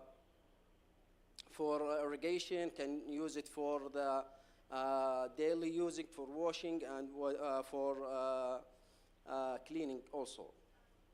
And also, if you see in the second benefit, which is category as a government benefit, if you see in this picture, in the road of Al-Hussam, we can using this system. And the benefit, we can say it in 2 points. We can say road safety, if you're using this system, might be reducing the density of fog, which leading to we have a good visibility in driving. And also we can use it as water management. In this picture here, this is the road of Al-Hussam, and the end of the road, there are a tank, a concrete tank with the capability of 5,000 metric cube. We can storage the water in that tank. And here is the picture of the fog in the Al-Hussam Road. For the last part in the presentation, the recommendation, if we're starting this system, there are other benefits we can use it. We can use this system in the bark irrigation. As we know, the south of Saudi Arabia tracking by visitors each year to its green bark. So our system might be support this greenery bark. And also for Vision 2023 Saudi Green Initiative. As a part of a plan, Saudi aims to plant 600 million trees according to their website. So Our system might be support this idea by by available of the water source. Also, there is other initiative by Saudi Aramco to support the beekeeper in Al-Baha. Our system might be support the beekeepers to give them the drinking for the bee in the location that's non-accessible to reach there. Conclusion, it is possible to do the fog harvesting in Al-Baha, and there are many benefits of that, government and local residents. And we will go in the future, we will starting to test this site to see how much we can get from the fog harvesting. Thank you for listening, and happy to listen to your comments and questions. Thank you, Dr. Abdulaziz. Any question? Please. Hello. Yes. Very interesting, actually. Two questions. How do you actually collect the fog? I mean, the device, let's say. What is the technology? How does it look like? Actually, first question. This question, we have a team inside the city. When they see the fog, we have the period, I think 60 days. When they say the fog, they get the devices, I don't know what's called, to collect the humidity and wind speed and also the temperature. It's by investigation. Don't you have any picture of the device to show? No. Actually, we have it in our phone. That's this data. And there's one more general question, I don't know. These technologies that affect the climate, aren't you afraid that they might have unforeseen consequences globally? Like, for example, the seed clouding, that affects generally all the climate. Yeah, this is a good question about the cloud seeding. Actually, in our region, Al-Baha, we're starting the total dissolved solid in the water is starting to be degradable, the water, because we have more rain. That means the erosion of the soil. So also, yes, this is some of the problem, the side effect of the cloud seeding. We have a problem with the road, the soil erosion in the road, especially in this mountain road. We don't have other options to go anywhere. If this main road is closed, it's going to be closed.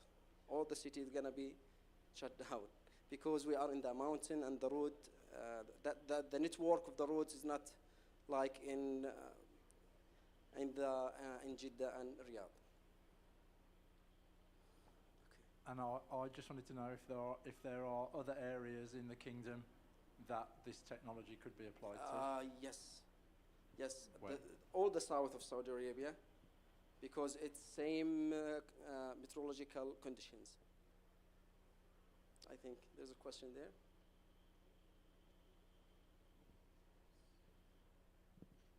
Thank you very much. It's very interesting, actually. Even though I'm not in water area,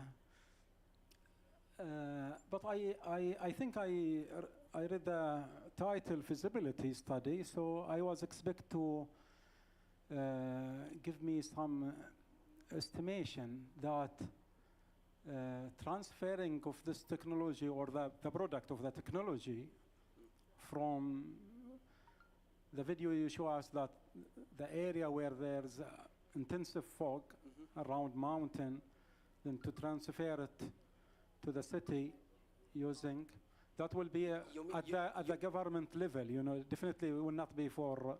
You mean the mountain that...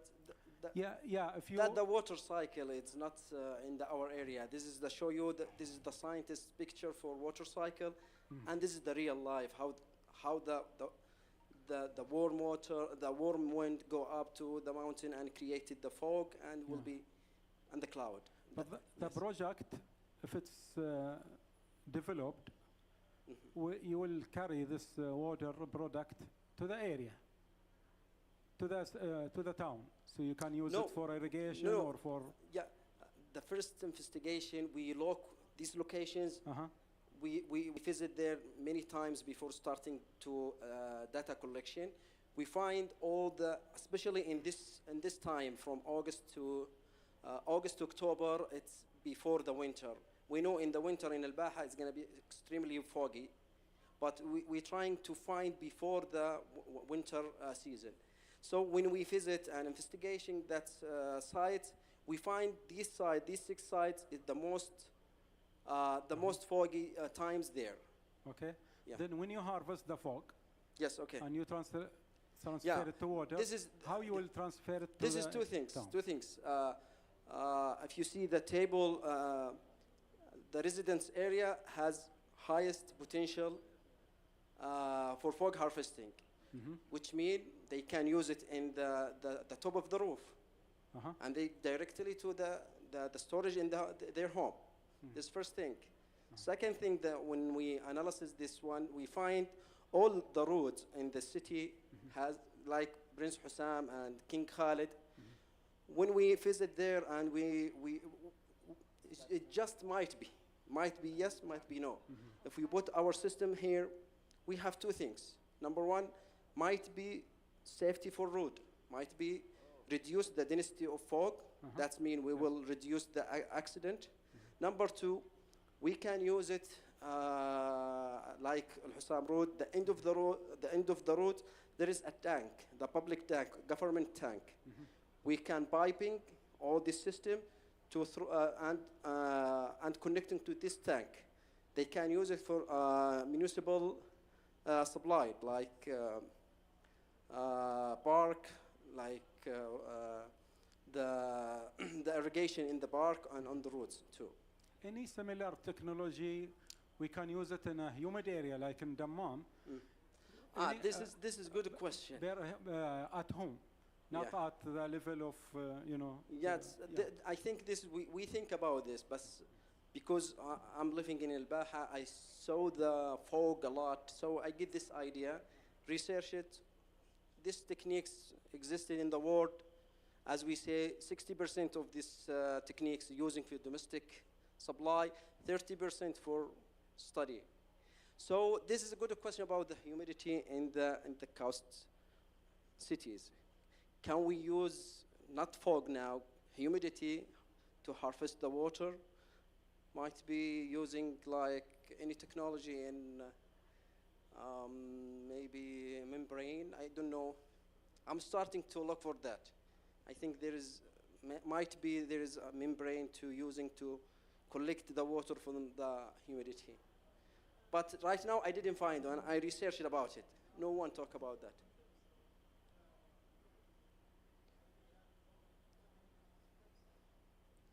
Yeah, might be, yeah. But for fog, we have three key points, which is humidity plus wind plus low temperature. Low temperature, we get fog. Wind, move the fog until our devices. When we get in devices, we have the last technology, the performance for the net. It has like vertical wire grid with I think hydrobaking, yes, cutting, and also adding the last research, adding the electrical field to make the fog get the circle of the vertical wire. So we can get more time and more contact between the fog and the wire when we add the electrical field there. So this is technique will like 60 times better than the traditional that we have in all these cities. But this is still in, I think in the lab. I think in Atlanta University, they doing this experimental to find what's the optimal fog harvesting nets. So we can start with this one to implementing here in our study area to see how much we'll get from the fog harvesting. Hi, Abdulaziz. Thank you very much for presenting a very interesting study.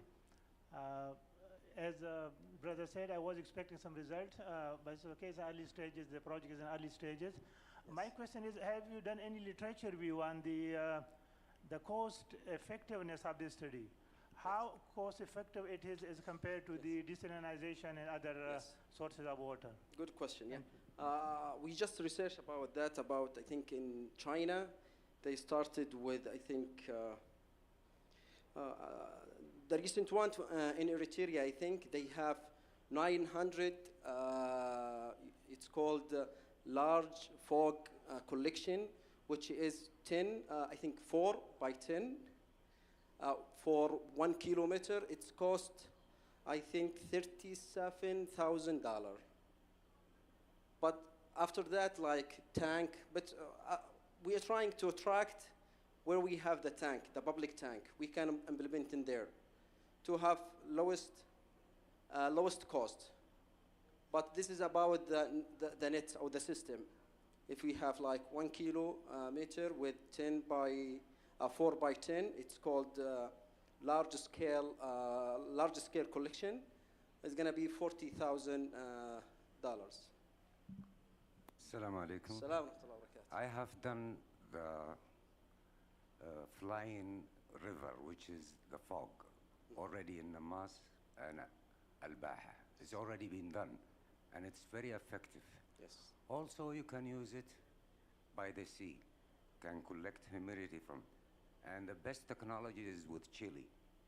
Has been done 40 years ago. Yes, you're right. I have done it for 2 years ago in Abha, and it's very successful. It collects 1 cubic meter a day if there is good fog. Yes. And you can make lakes out of this. As you said, the Germans have done it different than Chile. Chile, they put 10 by 4, the wind takes it. Yes. So the Germans have divided into 2 meter in Morocco, and they have a success. And I have done it the same way. Okay. This is very success. Yes. Because it has been done by the Chilean 40 years ago. Thank you.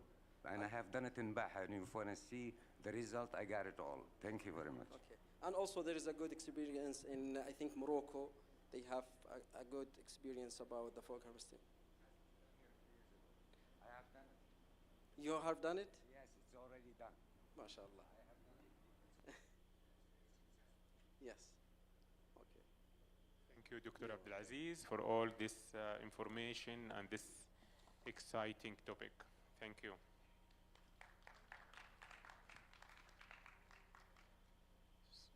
So the time right now to distribute the appreciation certificates. So welcome to the stage, Dr. Mark Hall, the director of the Saudi Agri-Food Tech Alliance.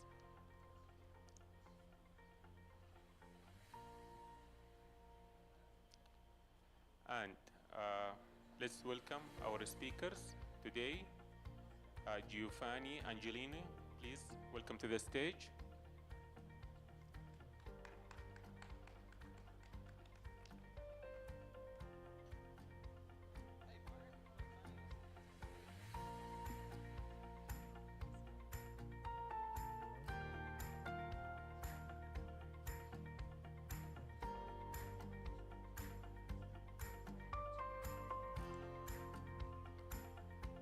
Dr. Hussein Al Abdullah, please welcome to the stage.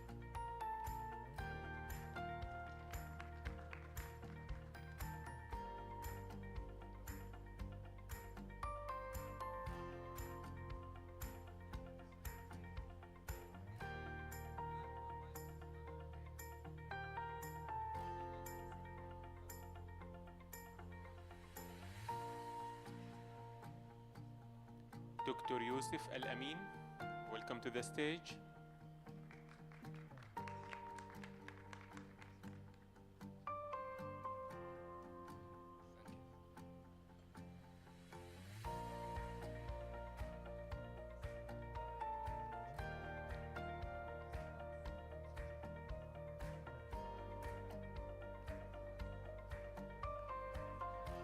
Dr. Abdulaziz Al-Zahrani, welcome to the stage.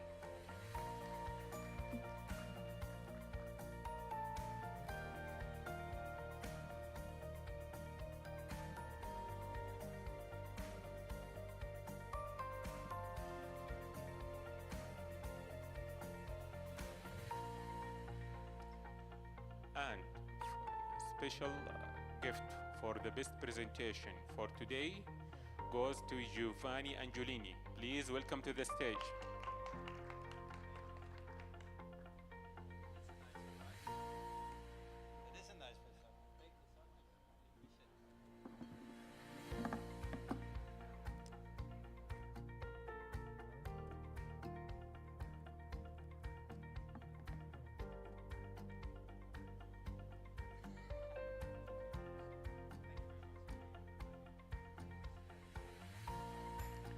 Thank you, Dr. Mark. Thank you, Giovanni.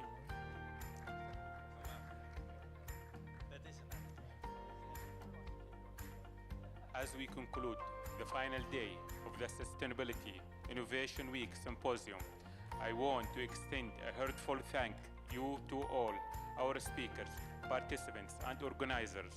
You have made this week truly extraordinary, and I hope you leave here inspired and ready to make an impact. Safe travels, and we will see you next year, inshallah.